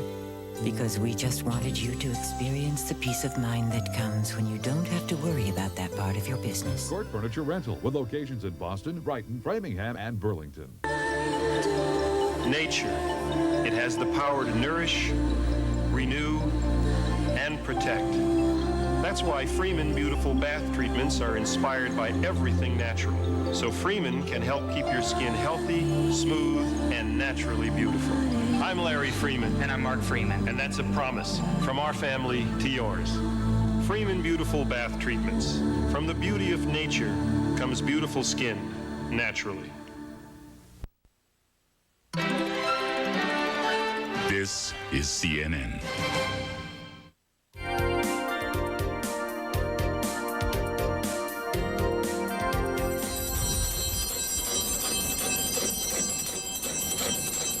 This holiday will ring your bell with a day in the life of the Good Humor Man. That treat is coming up shortly. We'll also be checking the Labor Day weather forecast for you, but first take a look at this hour's top stories for you. A UN conference aimed at finding ways to curb runaway world population growth is underway in Cairo. Vice President Gore is among the delegates from more than 150 countries attending the 9-day conference, which opened this morning. The world's population is expected to nearly double in the next 50 years. President Clinton will be using one of the nation's biggest shipyards as a backdrop to call for more cooperation between management and workers. In about an hour from now, Mr. Clinton's going to be speaking at the Bath Iron Works in Maine. With the help of its unions, the shipyard there has changed its work rules to emphasize cooperation and worker development. CNN plans live coverage of Mr. Clinton's speech expected around 11:30 a.m. Eastern. The jetpack is about to make another leap from science fiction to functional equipment on space missions. NASA's new jetpack will be tested during the Space Shuttle Discovery mission that's scheduled to begin on Friday. For the first time, crew members testing the jetpack will not be tethered to the spacecraft. NASA intends for space station construction crews to use the jetpacks to zip back to the station if their tether breaks. All right, for dedicated journalists who serve you daily, Labor Day, just another work day. Almost sounded like you had to have a little violin there, but that also applies to the Good Humor Man, did you know, who's been serving a holiday. Oh, I'm supposed to be talking to Deborah Marchini at the Business News Desk. Oh, she's laboring too. Yes. Morning, Deborah. You might be happier talking to the Good Humor Man on a street near your house, but in point of fact, it's Labor Day, and the nation's honoring most of its workers by giving most of them the day off, us not included, of course. The U.S. financial markets are closed as Americans mark the unofficial end of summer with backyard barbecues. There's evidence that working for a living is no picnic. A report from the Washington think tank, the Economic Policy Institute, shows most workers are losing ground against inflation, and real wages for male college graduates are falling as fast as wages for male workers with only a high school education. They're down nearly 5% from 1989 to 1993. There's two main sources of the wage difficulties. One is the erosion of our labor market institutions, the fall in the value of the minimum wage, the erosion of union membership and union power. Another set of problems is that we've been shifting jobs from high-wage, goods-producing jobs to low-wage service jobs, and that we have a lot of pressure on our labor force from a bigger trade deficit and from international competition. The only group not suffering from falling wages, college-educated women, though they still earn less than men. A 2-month-old strike in Nigeria's oil industry is collapsing. Thousands of workers returned to their jobs today, and union leaders were planning to officially suspend the strike. The failed strike began as a protest to the imprisonment of a pro-democracy leader believed to have won last year's annulled presidential elections. Well, as Nigeria's oil wells resume pumping, prices are falling. In London, the benchmark crude is down 31 cents a barrel at $15.99. And that's the latest in business news. I'm Deborah Marchini in New York. Now back to Donna and Leon, whom I hope have got some information on what the Good Humor Man is doing today. That's right, Deborah. How did you know, Deborah? She must be psychic. Yeah, since right. we can't listen to the bells at the stock exchange this morning, we got some other bells for you to listen to. Yes, we do. Good Humor Man, do you know they've been around for 75 years? That long of a tradition? Archie Kelly rings our bell.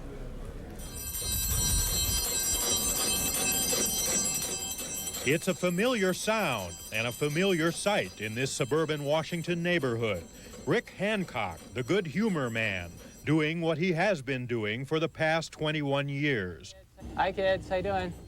And doing it the old-fashioned way.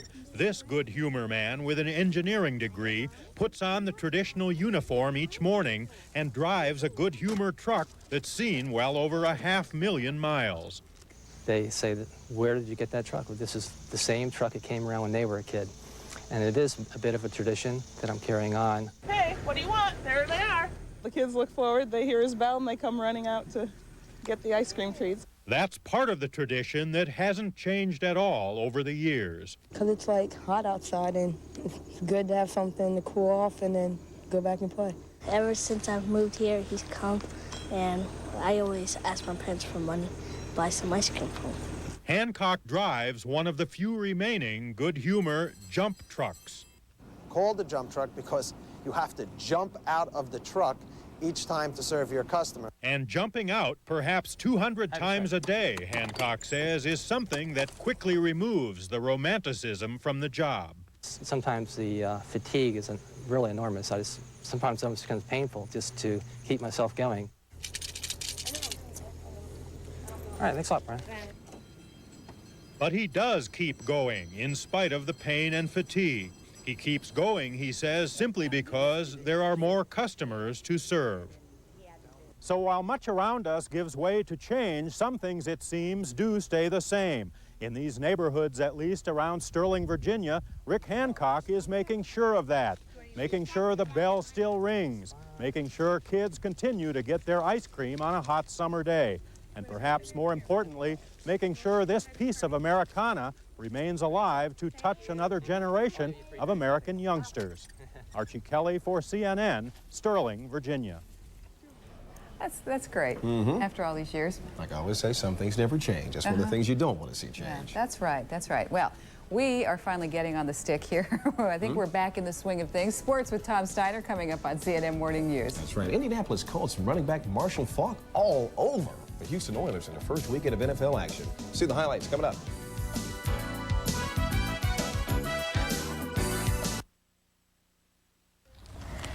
When I dropped off the casserole for Ed's funeral, Betty told me how tight things were. Did Ned have life insurance? Not enough. She told me his funeral alone could cost over $6,000. That is exactly why it was so important we got that extra life insurance. I wanted to be sure you were taken care of if something happened to me. If you're between the ages of 45 and 75, the Mutual of Omaha companies have a guaranteed life insurance plan that fits you perfectly. It costs less than $1 a day, and it's guaranteed in 5 ways. You can't be turned down. There are no health questions. You don't even have to take a physical. Your benefits will never decrease. Your payments will never increase, and it can't be canceled ever. Call this toll-free number for free information. Review it in the privacy of your own home. There's no risk or obligation. Call today for your enrollment packet, 1-800-433-3900. That's 1-800-433-3900.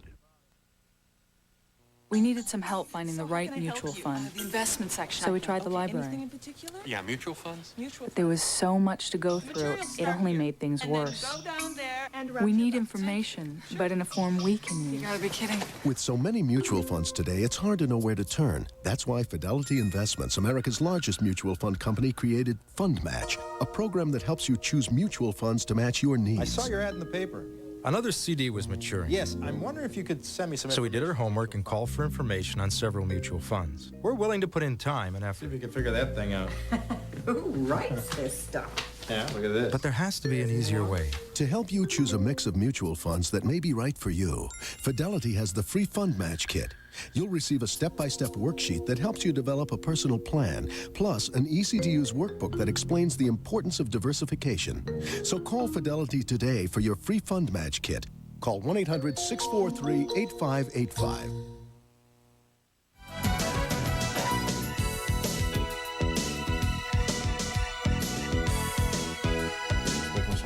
All right, Tom Steiner, you check his sports. Really surprised to see how good Marshall Faulk looked. I heard he was okay in preseason, but yesterday, came out of college a year early, of course, to play with the big boys. And man, are the Colts ever glad he did it. They certainly didn't look like the 4-12 team they were last year. Well, the Colts followed their attention, getting 4-0 preseason with a resounding season-opening pasting of Houston. The Oilers defense had no solution for Mr. Faulk, The number 2 overall pick picked and slashed his way downfield en route to a head-turning pro debut. Indy overpowering on both sides of the football, as Cody Carlson can attest. He spent much of his day on the sidelines and on the turf. He would leave the game with a separated shoulder. Off the turnover there, it's Tony Bennett. Singing his way into the end zone, perhaps? 75 yards, a linebacker's dream. 14-0 Colts. Carlson picked off here by Ray Buchanan, and he heads it back upfield. Nice bit of running, too, 22-yarder. And that would set up another Marshall Faulk touchdown. Here's Faulk, giving Colts fans plenty to get excited about this season. Up the gut, showing his beautiful speed and moves. And that would set up another one of his touchdowns. And the Colts built a 42-0 lead before posting the 45-21 win.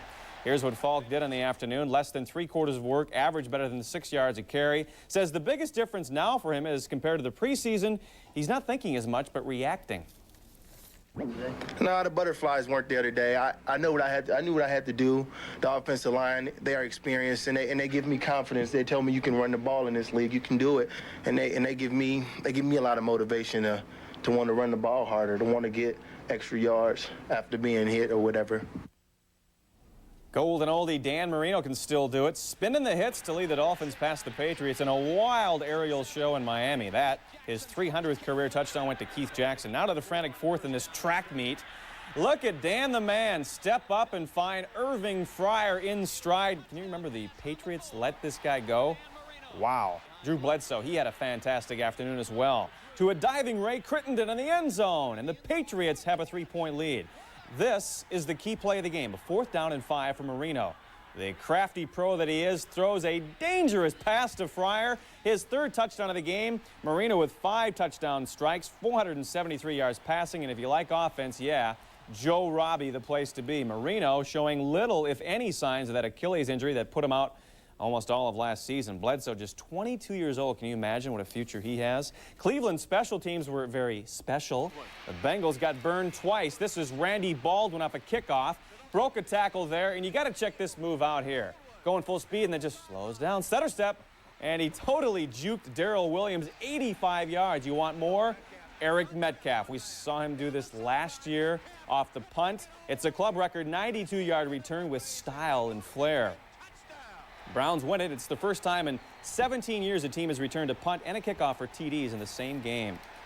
Now we go to Anaheim. Buddy Ryan is 0 for 1 at the Arizona helm.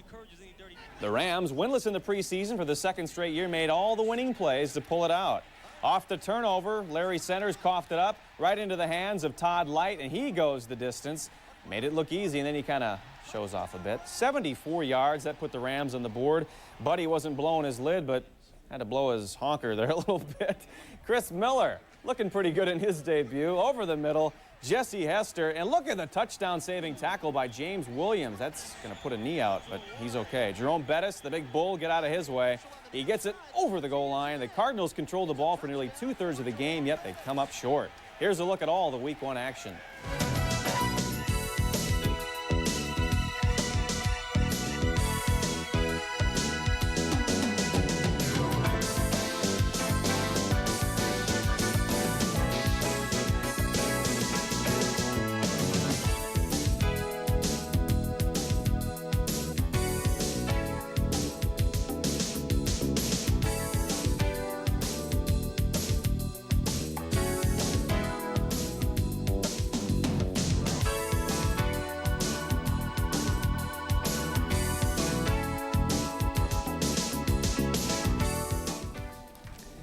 On the college gridiron, there is a change at the top. Nebraska, which shut out West Virginia in the kickoff classic 9 days ago, vaulted from number 3 to number 1 as they leapfrogged past Florida State and Florida.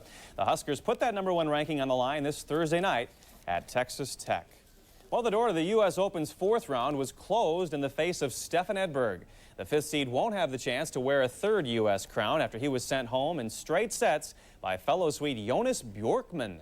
Edberg took a nasty fall on his right wrist but continued on. He refused to blame the injury on his poor showing. Bjorkman, ranked 71st in the world, plays the same kind of style, the serve and volley style as Edberg, making all the right shots and posting the straight sets win. 4-4 in love. He reaches the round of 16. And there's more action at the National Tennis Center today, including Andre Agassi against Michael Chang. The news continues now with Donna and Leon. Thanks, Tom. Shall we check what the weather is doing? All right, let's check and see what Dave Hennon has to say this hour. Dave? Beautiful Labor Day. If you have plans today in the western U.S., especially in the temperature department, Southern California will be in the 80s, some cases the 90s. L.A. forecasting a high into the middle 80s. San Francisco should be mid-70s today. A little warm in Texas, 90-degree high temperatures in the forecast. Real chilly weather, though, for this time of year into the northeast. 50-degree high temperatures from, say, Boston back into much of Maine. We have a very strong area of low pressure, and that is creating some rain at this hour. Northeastern U.S., raining now. Boston back into Portland, Maine, could see 1 to 2 inches of rainfall in that area. And if you're traveling along the interstates, especially around Oklahoma City, be aware that there are some strong thunderstorms in those areas. And around Indianapolis, we had rain earlier, that now moving out, but still raining around Cincinnati and Louisville. Weather Watch. We do have coastal flood watches in effect for eastern Massachusetts due to those very strong winds. And also gale warnings extend all the way from Maine back into Cape Henlopen in Delaware. Fog advisories for at least the next couple hours, Minnesota, and severe weather possible today in the southwestern U.S. Later today, we find this front through the plains. Showers and thunderstorms likely along the front as it moves off to the east. High pressure keeps things very nice in the west. And the low pressure does not move much. In fact, as you head back to work on Tuesday, it looks like it's going to continue to bring some possible coastal flooding and also some beach erosion to much of New England. Let's take a look now at some forecasts for some cities across North America for your Labor Day.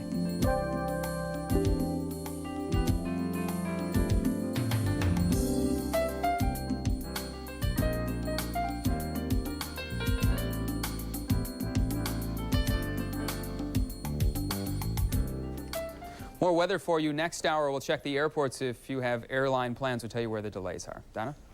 Thank you, Dave. It's a problem as old as motherhood itself, morning sickness. It's the #1 complaint of pregnant women, and there's really little that doctors can do. But researchers have come up with some tips to help women cope with the problem. Liz Weiss takes a look at today's Food and Health Report.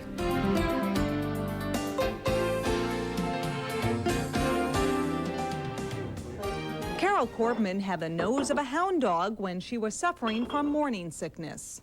She would be upstairs and I would be in the kitchen throwing something into the garbage can. And she would start yelling, "Are you opening the trash can?" From upstairs. I mean, it was really unbelievable. According to registered dietitian Miriam Eric of Boston's Brigham and Women's Hospital, even the most common odors like coffee and cologne can drive a pregnant woman over the edge. If there are smells in your background that make you nauseous, you don't eat, you don't drink, and life becomes pretty miserable. After interviewing hundreds of women with morning sickness, Eric recommends sniffing a lemon to snuff out nasty odors. Most of my patients agree that lemons, although it may sound bizarre, actually perk them up, make them feel better. Lemons helped Amy Dunlap, who had morning sickness with both pregnancies, all day long for 9 months. It was a soothing smell. Miriam told me to try, and I kind of laughed at her, and I said, a lemon, you know, I can just see it, and it worked. Now, if lemons don't do the trick, other tips include asking friends not to wear perfume or cologne, take a walk in the fresh air, and keep away from the coffee pot or the company cafeteria if the smells make you sick. Now, once a pregnant woman with morning sickness gets her nose under control, it's time to think of her stomach. While most women are told to eat dry crackers to control their nausea, believe it or not, potato chips and other salty snack foods may bring even more relief. In other words, munching on junk food may be okay for the short term. If potato chips and ice cream sundaes keep food down, you're hydrated, you get calories, you should forget about the guilt. Just feeling better is really important, the first focus. Tostado chips and hot sauce, I wanted that, and everyone thought I was crazy. Apples, lots of apples, which I never liked before. I really ate 5 apples a day. So the next time a pregnant woman with morning sickness craves pickles and ice cream, it could be just what she needs to settle her stomach. Liz Weiss for CNN in Boston. I wondered what that was, that pickles and ice cream. And now you know. Yeah, well, head for the crackers, I'm telling you. Just ahead on CNN Morning News Monday, and that means it's soap time. And we're going to be joined this morning by a guest who's issuing a challenge to viewers of one of TV's daytime dramas. We're also going to take your phone calls. The number is area code 404-221-1855. Back in a moment. And I never did tell anyone.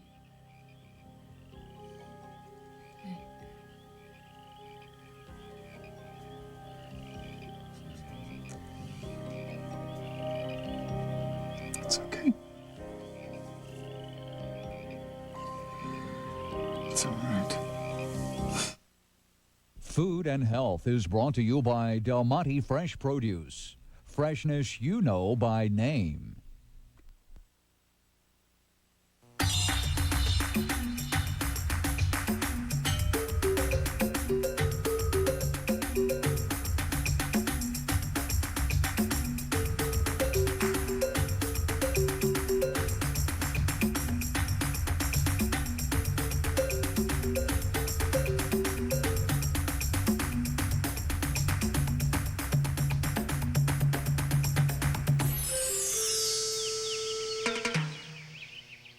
We needed some help finding the right mutual fund. The investment section. So we tried the library. Anything in particular? Yeah, mutual funds? But there was so much to go through, it only made things worse. We need information, but in a form we can use. You gotta be kidding. With so many mutual funds today, it's hard to know where to turn. That's why Fidelity Investments, America's largest mutual fund company, created Fund Match, a program that helps you choose mutual funds to match your needs. I saw your ad in the paper. Another CD was maturing. Yes, I'm wondering if you could send me some So we did our homework and called for information on several mutual funds. We're willing to put in time and See effort. if we can figure that thing out. Who writes this stuff? Yeah, look at this. But there has to be an easier way. To help you choose a mix of mutual funds that may be right for you, Fidelity has the free Fund Match Kit. You'll receive a step-by-step worksheet that helps you develop a personal plan, plus an easy-to-use workbook that explains the importance of diversification. So call Fidelity today for your free Fund Match Kit. Call 1-800-643-8585. Is the gray in your mustache or beard making you look too old? Now there's Just for Men Brush-In Color Gel, specially for the hard-to-color hair of mustaches and beards. This brush-in gel stays put to penetrate hard-to-color hair. In 5 minutes, rinse. Your mustache or beard blends with your natural hair color, and it won't fade or wash out. Now that's a lot better. Just for Men Color Gel, from the leader in men's hair coloring. Hi, I'm Erica Seelinger with MCI. You know, 12 years ago, the cost of an average long-distance call was over $5. Today, that call is only $2.70. Now, what could have caused those rates to drop? MCI. We helped open telecommunications to free enterprise and helped America save billions of dollars. And now we're introducing our greatest savings program ever. Join and save 40% to every MCI customer you choose. Give us a call and start saving 40% today. Before O.J. Simpson, Jean Harris was at the center of her own high-profile murder trial. Meet the woman convicted of killing the Scarsdale Diet author on Larry King Live tonight, 9 Eastern on CNN.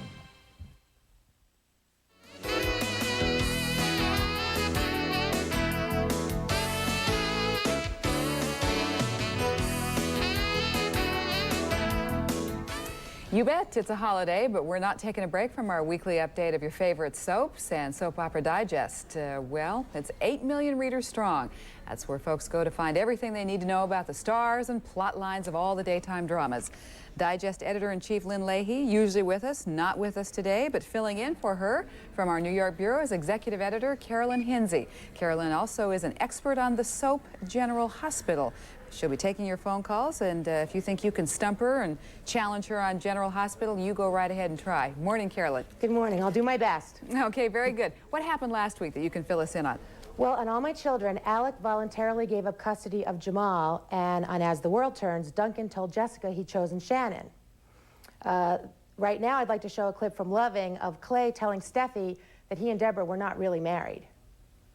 Maybe you two have more in common than you care to admit. No, look, Steffi.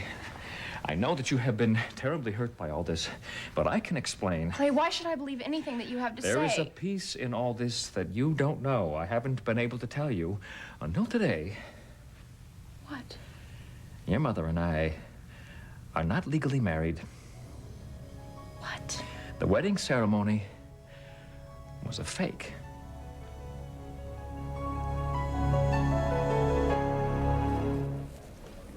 The road is open. On Young and Restless, Danny tells Cricket why he left her, and it was interesting. Let's look at that. The waiter's setting another plate. Obviously, she's not eating alone. Well, you have been gone a long time, and... Yeah, I wonder who it is. Look, the most important thing is that she is sitting over there alone right now. So just go to her, say hello, and tell her you're back in town. Go on, honey, do it.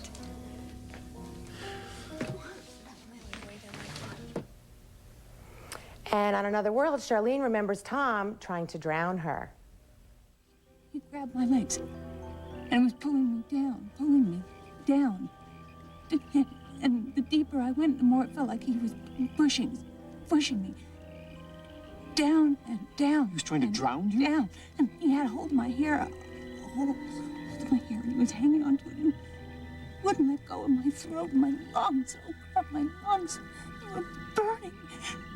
Oh, and I think it's when I finally opened my eyes. One more quick reminder to you, the phone number if you want to call in with a question is 404-221-1855. Okay, Carolyn, what happens this week? Well, this week on One Life to Live, Tina will find out that she's not really married to Kane. And on The Bold and Beautiful, Stephanie will take drastic action to keep her teenage niece, Jessica, away from Dylan. Okay, you ready for calls? California? So. Okay, California, you're on the air. Good morning. Yeah, General Hospital, where is Damien going to be? What's happening with Damien? Where is he going to be? Right now, he's trapped in the catacombs. What's it? Pardon me? Right now, he's trapped in the catacombs. He'll be rescued, and he'll have a tough medical ailment that he'll suffer this week.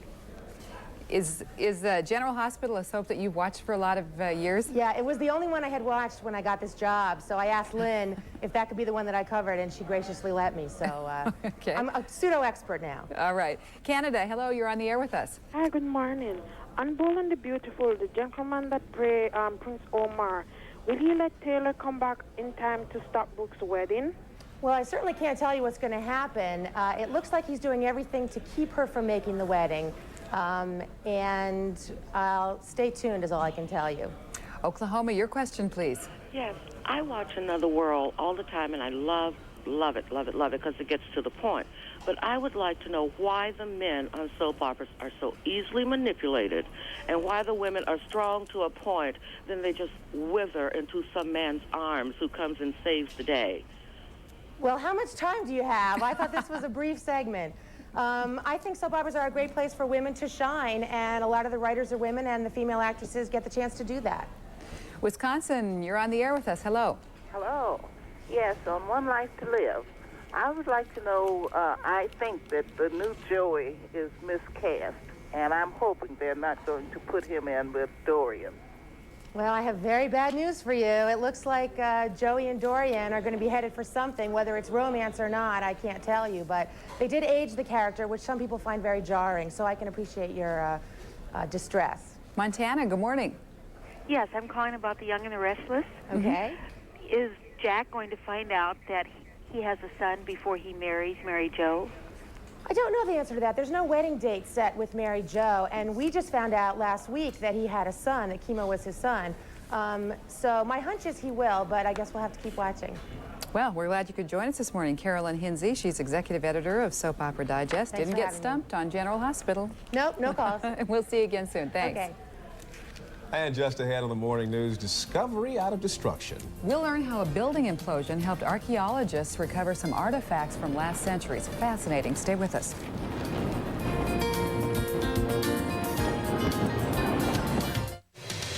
Today on Talkback Live, do we work to live or live to work? America on the Job. Today, 1 p.m. Eastern only on CNN. Tired of watching shows with no character? Well, Comedy Central has got more character than you can shake a stick at.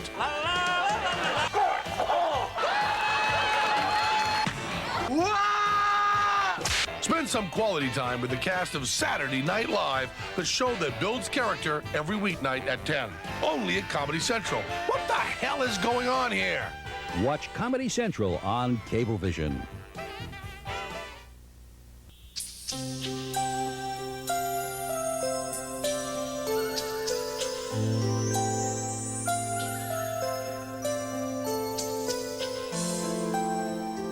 This is a commercial for business people from Court Office Furniture Rental. So why aren't we showing you office furniture? Because we just wanted you to experience the peace of mind that comes when you don't have to worry about that part of your business. Court Furniture Rental, with locations in Boston, Brighton, Framingham, and Burlington. Nature.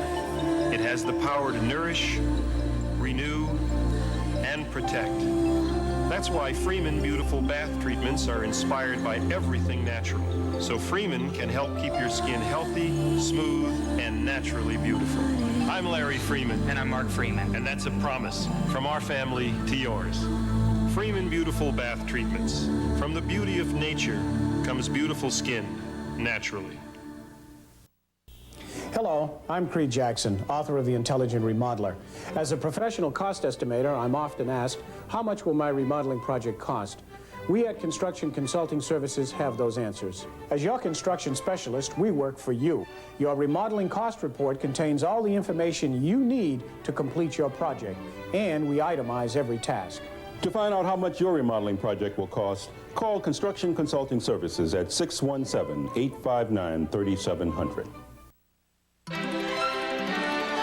This is CNN.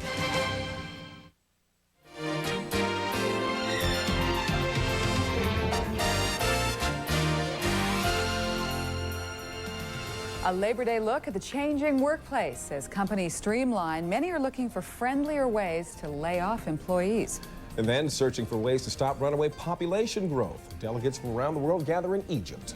Archaeologists dig in downtown Atlanta. A guest will tell us about artifacts recovered beneath a department store's rubble. Hello, and thanks for digging in to join us for the last half hour of the morning news today. I'm Leon Harris. Hello, I'm Donna Kelly. The United States is marking the 100th anniversary of Labor Day today, and in about half an hour, President Clinton is to deliver a speech calling for more cooperation between management and workers. There you can get a look at a live picture as the president is getting ready for that. Mr. Clinton left Martha's Vineyard, Massachusetts, where he's on vacation, and arrived in Bath, Maine, and he'll speak at the huge Bath Iron Works. That's the shipyard, and the shipyard, with union cooperation, recently changed work rules, giving employees more flexibility. CNN plans live coverage for you of Mr. Clinton's speech. It's scheduled for 11:30, that's Eastern Time, which is 8:30 in the morning Pacific. One step forward, one step back. That's the way that labor leaders might describe the status of trade unions this Labor Day. The union saw membership increase in 1993 by about 200,000 workers, and that's the first increase in 14 years. But the unions oppose the North American Free Trade Agreement, which was, of course, approved by Congress. The unions spent millions fighting the trade agreement with Canada, Mexico, and the United States. Well, today marks a date in Major League Baseball history that fans, players, executives, and others would probably like to forget. It's the first Labor Day ever without baseball, and it's day 25 of the strike. Acting Commissioner Bud Selig says that he may cancel the rest of the season if no agreement is reached by Friday. Selig spent yesterday in Milwaukee watching the Green Bay Packers play the Minnesota Vikings. It may seem like ancient history, but you know, not too long ago, many workers, especially white-collar workers, expected to stay at their company until they retired. Much of that has changed. CNN's Mike Capps now has more on today's workplace and how many companies are trying to learn humane ways of downsizing. What are your experiences with downsizing? Jack Britton trains executives. Now it seems to be the commitment is changing. He teaches effective, humane ways to downsize companies. Historically, it's a way of managing economic demand. It's historically largely been used to adjust the size of the blue-collar workforce. Executives discuss changes in the workplace that led to downsizing, or what used to be called firing. The culture that was traditional is no longer settled or stable. They learn how to help those workers who remain stay productive and free from the fear of losing their jobs. Those are the people who are left to keep the company going. Not so long ago, many U.S. workers believed that once they had a job, worked hard, and made progress, they'd keep that job and stay with the same company forever. The job, in essence, became a home. Since then, changes in corporations resulted in changes for workers. We have to move through changes very quickly. An unstable economy forced many companies to downsize, as did technology changes that eliminated thousands of jobs. The new process is to actually let people know ahead of time. A labor expert says downsizing has always been a part of corporate America. But when it affected white-collar workers, careers and lives changed. It's really a reassessment of what role does middle management play in the firm and what is their contribution. Even companies who've downsized have begun using alternatives. Some retrain and re-educate. Develop them in such a way that you're anticipating the customer requirements and in such a way that you avoid having to do it. Texas Instruments retrained Deldrick Hobbs. Once he learned his job in the company's missile program was going away, he transferred to semiconductors. Not knowing of what to expect at all, and they did a real good job in training me. A labor expert says workers must adopt a new attitude. Your career, he says, is your responsibility. I've taken control of that, but I've got support from the company. Employees must be ready for change, ready to gain new skills. But most importantly, the expert says, workers must control their own career paths. Mike Capps, CNN, Dallas. Appeals for tolerance and cooperation mark the opening session of the UN Population Conference in Cairo today. Vice President Al Gore said the United States will not try to impose its values on other nations, but he says the White House continues to support legal abortion despite opposition from the Vatican and some Islamic states. Mr. Gore says that the world's surging population creates problems that cannot be ignored. It took 10,000 generations for the world's population to reach 2 billion people. Yet over the past 50 years, we have gone from 2 billion to more than 5.5 billion. And we are on a path to increase to 9 or 10 billion over the next 50 years. These numbers are not by themselves the problem, but the startlingly new pattern they delineate is a symptom of a much larger and deeper spiritual challenge now facing humankind.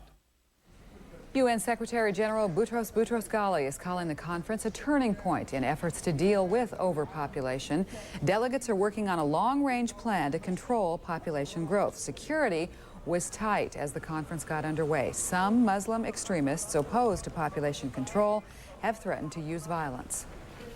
U.S. and Cuban negotiators appear deadlocked in their talks on the refugee situation, but they haven't given up. They're going to be meeting again today in New York.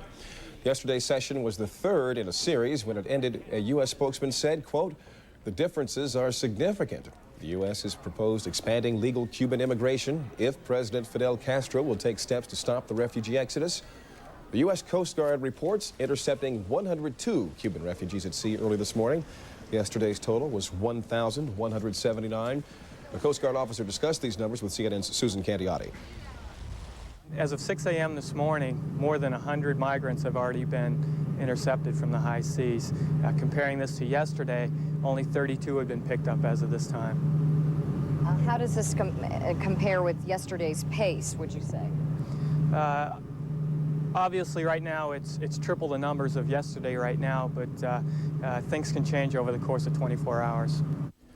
Work is being done now, and actually is being completed on the first block of tents for a Cuban refugee camp in Panama. It's hoped this camp will relieve crowded conditions at the U.S. Naval Base at Guantanamo Bay, Cuba. Panama's agreed to shelter up to 10,000 Cubans for as long as 6 months. Just ahead on CNN Morning News, will the weather cooperate with some of the holiday travelers heading home? Meteorologist Dave Hennon updates the Labor Day forecast. Also coming up, a star-studded annual drive to fight muscular dystrophy in full gear now. We'll have the latest on Jerry Lewis's Labor Day Telethon. Now there's a new hearing aid for Miracle Ear. So advanced, it's virtually invisible. Now you see it. Now you don't. It's the new Mirage hearing aid for Miracle Ear. Call now. We'll send you these free booklets that tell you how the virtually invisible Mirage may help you hear better. So call Miracle Ear at 1-800-292-3000. You see, Mirage is our most advanced hearing aid that fits completely into the ear canal. It's not only small, it's virtually invisible. Call Miracle Ear at 1-800-292-3000. We'll send you important new information about hearing loss and the virtually invisible Mirage. It's amazing.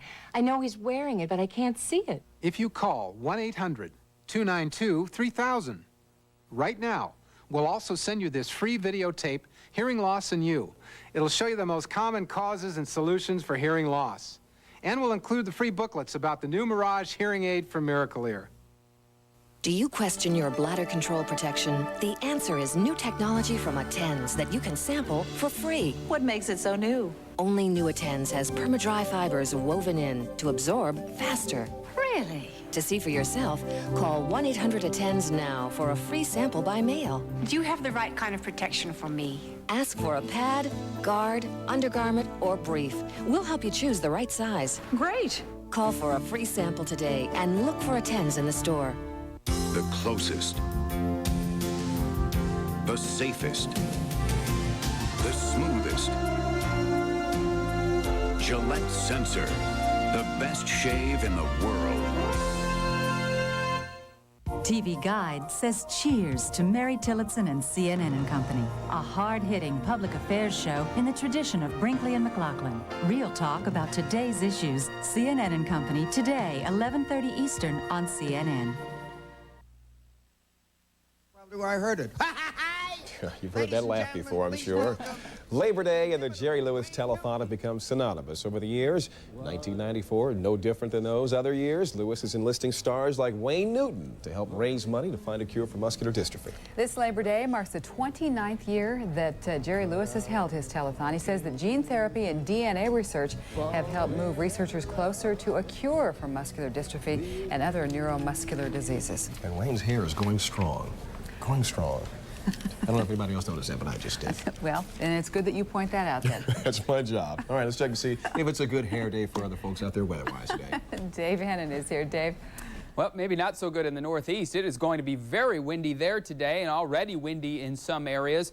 There are gale warnings currently in effect from Maine back down into Cape Henlopen in Delaware, so it is going to be rather nasty along the beaches in the Northeast. Showers and storms also occurring through the Plain States at the present time, and we could see some thunderstorms in the southwestern U.S. later on today, specifically Arizona, where we saw some flooding over the weekend. Let's take you to the Northeast. If you are traveling today, you'll want to watch out areas around Boston, especially. Right in Cape Cod Bay right now, an isolated thunderstorm, and this activity is moving westward, so the heavier rainfall will be spreading in.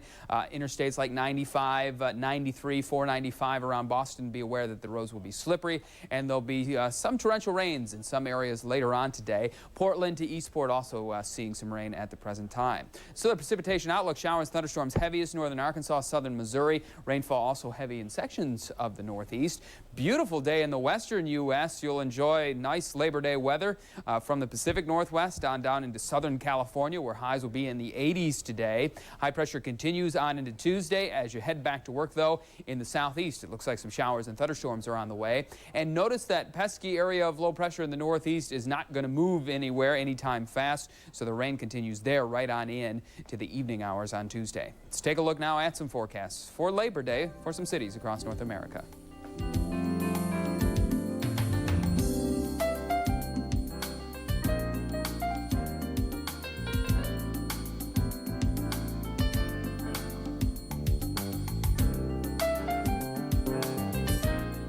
I just checked the computer for airport delays. Nothing as of yet, but you might expect delays later on in the day, especially in Boston and New York City due to those winds. Donna? Thank you, Dave. After 16 years, the death of former TV star Bob Crane will be examined in the courtroom. Crane, you might remember, played Colonel Robert Hogan, a prisoner of war who often outwitted his captors on the 1960s TV show Hogan's Heroes. Well, in 1978, Crane's body was found in his apartment in Scottsdale, Arizona, where he'd been performing at a dinner theater. In 1992, police charged Crane's close friend John Henry Carpenter with the murder. Prosecutors believe that Carpenter killed Crane when Crane tried to end the friendship prosecutors say helped Carpenter meet women. Carpenter's attorney is expected to argue that Crane's alleged womanizing could have made him the target of a jealous boyfriend or husband. Jury selection in the trial begins tomorrow. If Sinn Féin leader Gerry Adams returns to the U.S. this year, he will need U.S. permission. Adams leads the political wing of the Irish Republican Army, which wants to end British rule in Northern Ireland, and he wants to encourage support among Irish Americans for the IRA's 4-day-old ceasefire.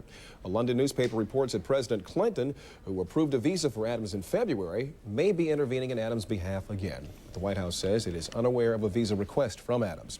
Sinn Féin says it's committed to the ceasefire despite yesterday's car bombing outside its Belfast office. A Protestant paramilitary group is claiming responsibility for that bombing. Police today are searching for 2 young men suspected of a cross-country killing and car theft spree.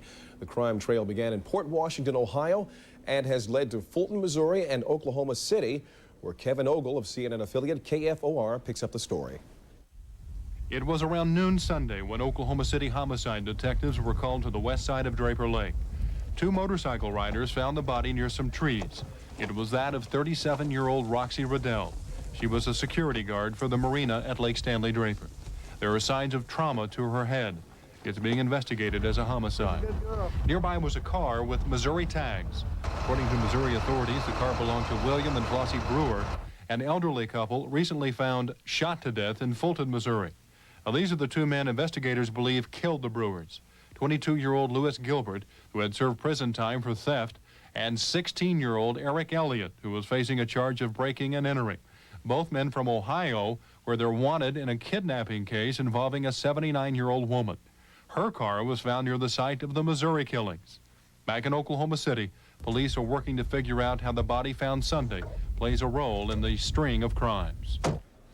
That report was from Kevin Ogle of CNN affiliate KFOR in Oklahoma City. Tribal officials say 2 teenagers banished to remote Alaskan islands are not facing life-threatening danger. The boys are on what officials call a long, lonely camping trip as tribal punishment for beating and robbing a pizza delivery man. Each will have a 1-room plywood shelter and a supply of food to back up his hunting skills. Tribal officials are not identifying the specific islands where the 17-year-olds will spend the next year. A tribal judge says Tlingit elders hope that the experience will purify the teenagers and turn them away from crime. 15 minutes after the hour now. When we come back on the morning news, we expect to have live coverage of President Clinton's address at Bath, Maine, at the Ironworks there. As you see, it's a live picture there. President Clinton is expected to speak any moment now, and we will be bringing you his remarks live.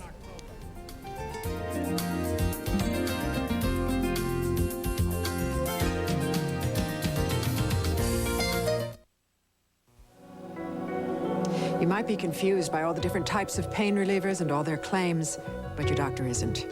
They call one type NSAIDs, like aspirin, ibuprofen, and the latest pain reliever with the main ingredient naproxen sodium. The other type, the pain reliever in Tylenol, is different from all these. An important difference between Tylenol and an NSAID brand has to do with your stomach. To varying degrees, every one of these, including the latest one with naproxen sodium, can sometimes cause the side effect of stomach irritation. Doctors know Tylenol is definitely gentler for your stomach.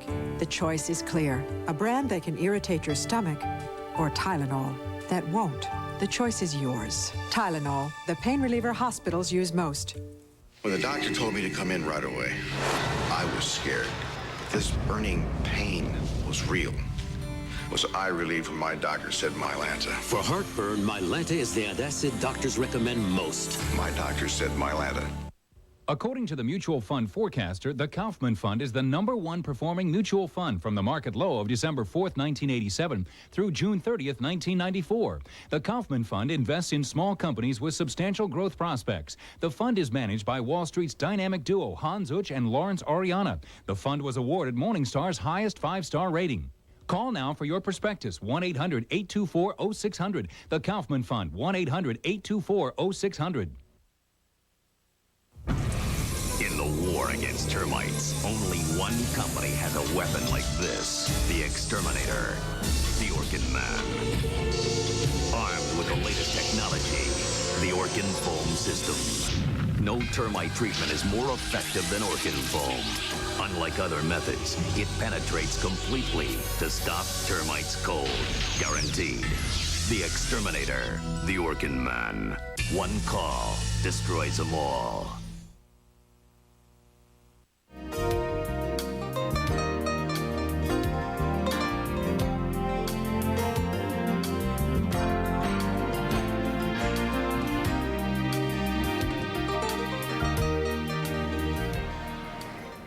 In 1938, Charles Bruns moved to Aruba from his native Holland and took up the trade of tending bar.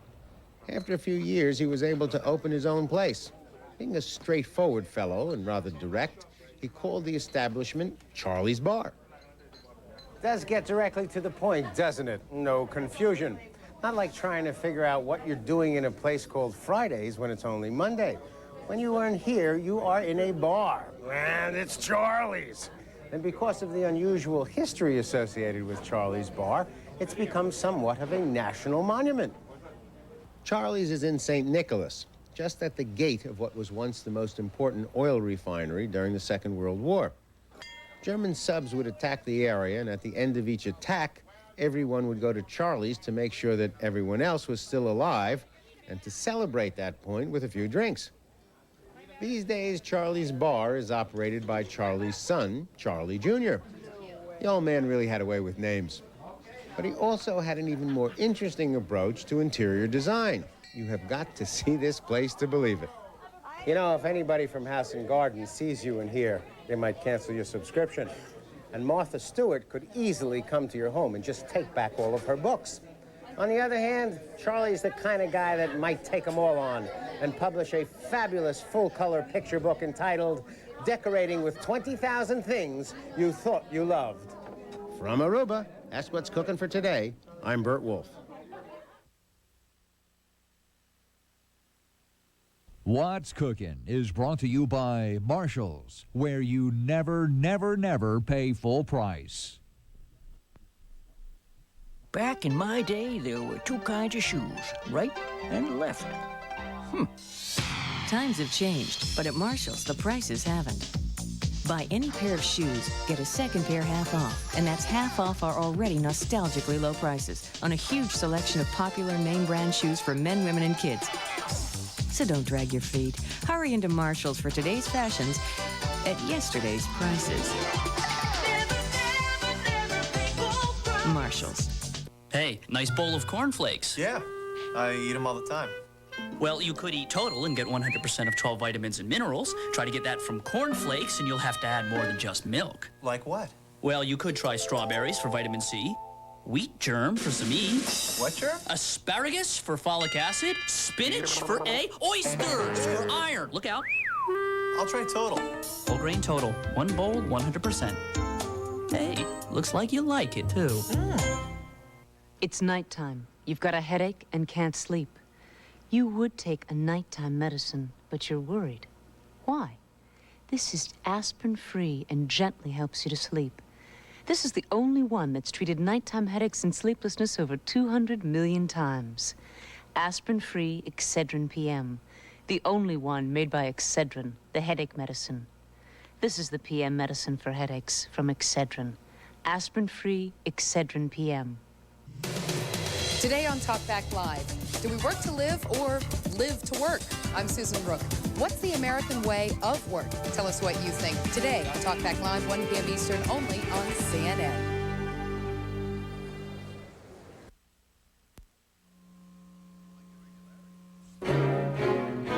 The following is CNN's coverage of a live event. As we've been telling you, President Clinton is interrupting his vacation today off of Martha's Vineyard, and he is in Bath, Maine to talk to the folks at the Bath Iron Works there. And right now you're looking at Senate Majority Leader George Mitchell, and he's giving a little talk here, and he'll be introducing the president, so let's join them and listen in. For an America of greater opportunity, greater hope, greater promise, and especially more jobs in the 21st century.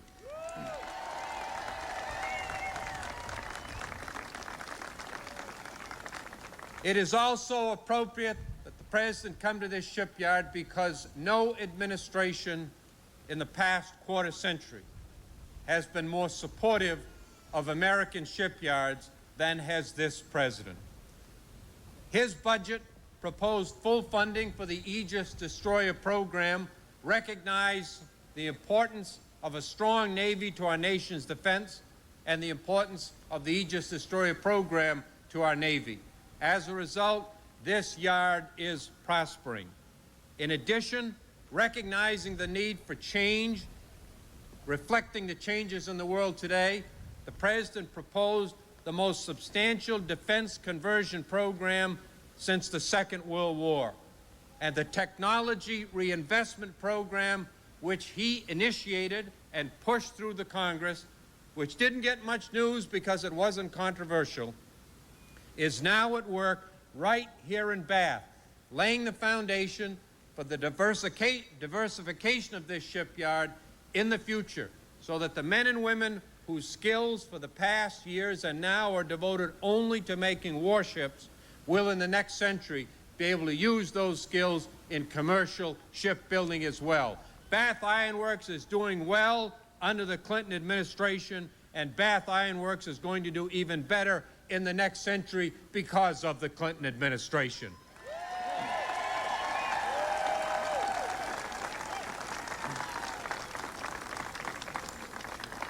Ladies and gentlemen, it's an honor for me to present to you my friend, your friend, our president, Bill Clinton.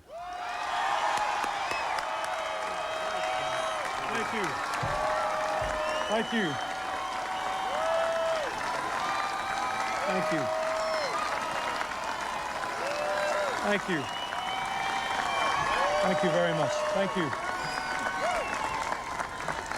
Thank you. Thank you.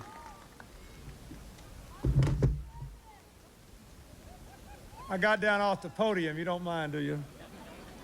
Ladies and gentlemen, I know it's raining here today, but you have brought a lot of sunshine into my life by the example you've set and the work you've done. And I want to thank you for coming out in the rain to stand up for the interest of the working families of America on this Labor Day. Thank you for being here.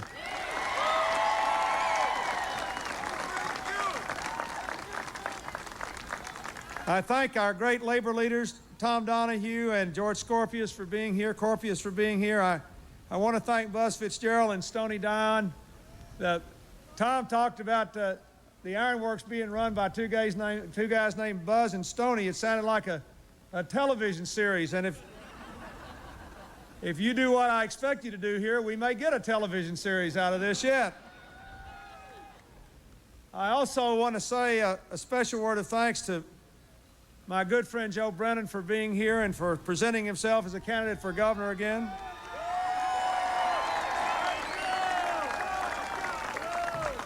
To Senator Dutremble and Senator Baldacci for being willing to run for Congress at a time when it's not a very popular place to be, but it's still an important place to be.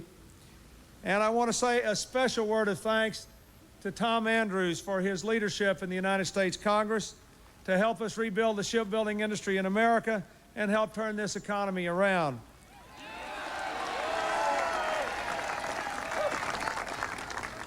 And of course, most of all, I want to thank my good friend George Mitchell. You know, if George had been commissioner of baseball, they'd be back playing again now. And I might say on this Labor Day, there's still time for them to go back to work and finish the best baseball season in 50 years, and I hope they will. Folks, most of what needs to be said here today has been said, but for a century now, people have been gathering on Labor Days to celebrate the dignity of work, its importance to our lives, and to have that last long weekend before school starts again and we all go back to work full time. I ran for president because I thought this country was in danger of going in the wrong direction, and because I thought that our people had it within them to keep the American dream alive into the 21st century for our children and our grandchildren. And I believe then, just as strongly as I believe today, that we have to have a plan, a strategy, a vision of what we wish our country to be like and how we're going to get there. If we're going to keep the American dream of opportunity alive for everybody who's willing to work hard and play by the rules, I believe we must do three things. We have to have an economy that works. We have to empower our people to succeed and win in that economy. And we've got to come together again as a community and work together. We cannot afford in a global economy to be divided again. Government and business and workers fighting each other all the time. People in this country finding ways to get in fights with each other instead of ways to pull together and make this country great again. And our administration has fought for change against some very, very powerful enemies of change, against people who often don't seem to understand what the stakes are, because that's what I want for you and your families and your children. You heard Senator Mitchell say that we began with an economic strategy to get this terrible deficit down. The debt of this country was quadrupled in 12 years.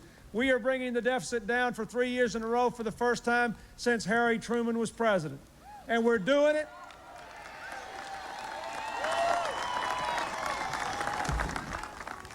We are doing it by cutting spending, asking the wealthiest 1.5% to pay more taxes, and providing tax breaks to 15 million working families that are hovering just above the poverty line because we want them to keep working and raising their children, not going into the welfare system. In the state of Maine alone, almost 61,000 families got a tax cut and only 3,700 got a tax increase. It was a good deal for Maine. It was a good deal for America. And if it hadn't been for Tom Andrews and George Mitchell, the plan would have failed because we passed it by the narrowest of margins over the enemies of change. We have expanded trade. We have expanded educational and training opportunities. But maybe most important of all on this Labor Day, we have called for new partnerships in shipbuilding, in airplane building, in automobiles, in agriculture.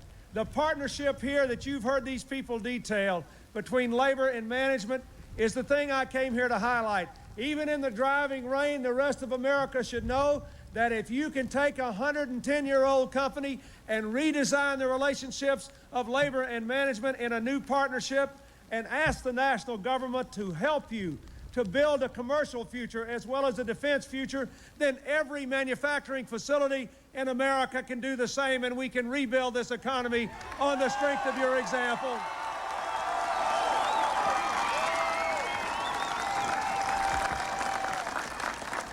For the first time in 10 years, manufacturing jobs in America have increased now for 8 months in a row. They're a part of that 4.1 million jobs that George Mitchell talked about. And as we look ahead from this Labor Day, let us leave here rededicating ourselves to meet the other challenges that face us, to keep this economic recovery going, to keep this partnership between business and labor and a partnership with government going, to keep working until every American can have the education and training opportunities he or she needs to compete and win, to keep working until we turn the terrible situation we have in healthcare around where we're spending more and covering less. This is the only advanced country in the world that spends 40% more than everybody else, and we're still losing people with health insurance. There are 5 million people in working families just like yours who had health insurance a year ago, 5 years ago, who don't have it today. My friends, we can do better. And until we do better, we will pay the price. And let us continue our efforts to change the way the political system works. We need more examples of what we had with the crime bill, where we broke through gridlock and a few brave Republicans stood up to their leadership and said, the American people want a solution to the crime problem. It's not a partisan problem, it's an American problem, and we're going to work on it together. We need that in other examples as well.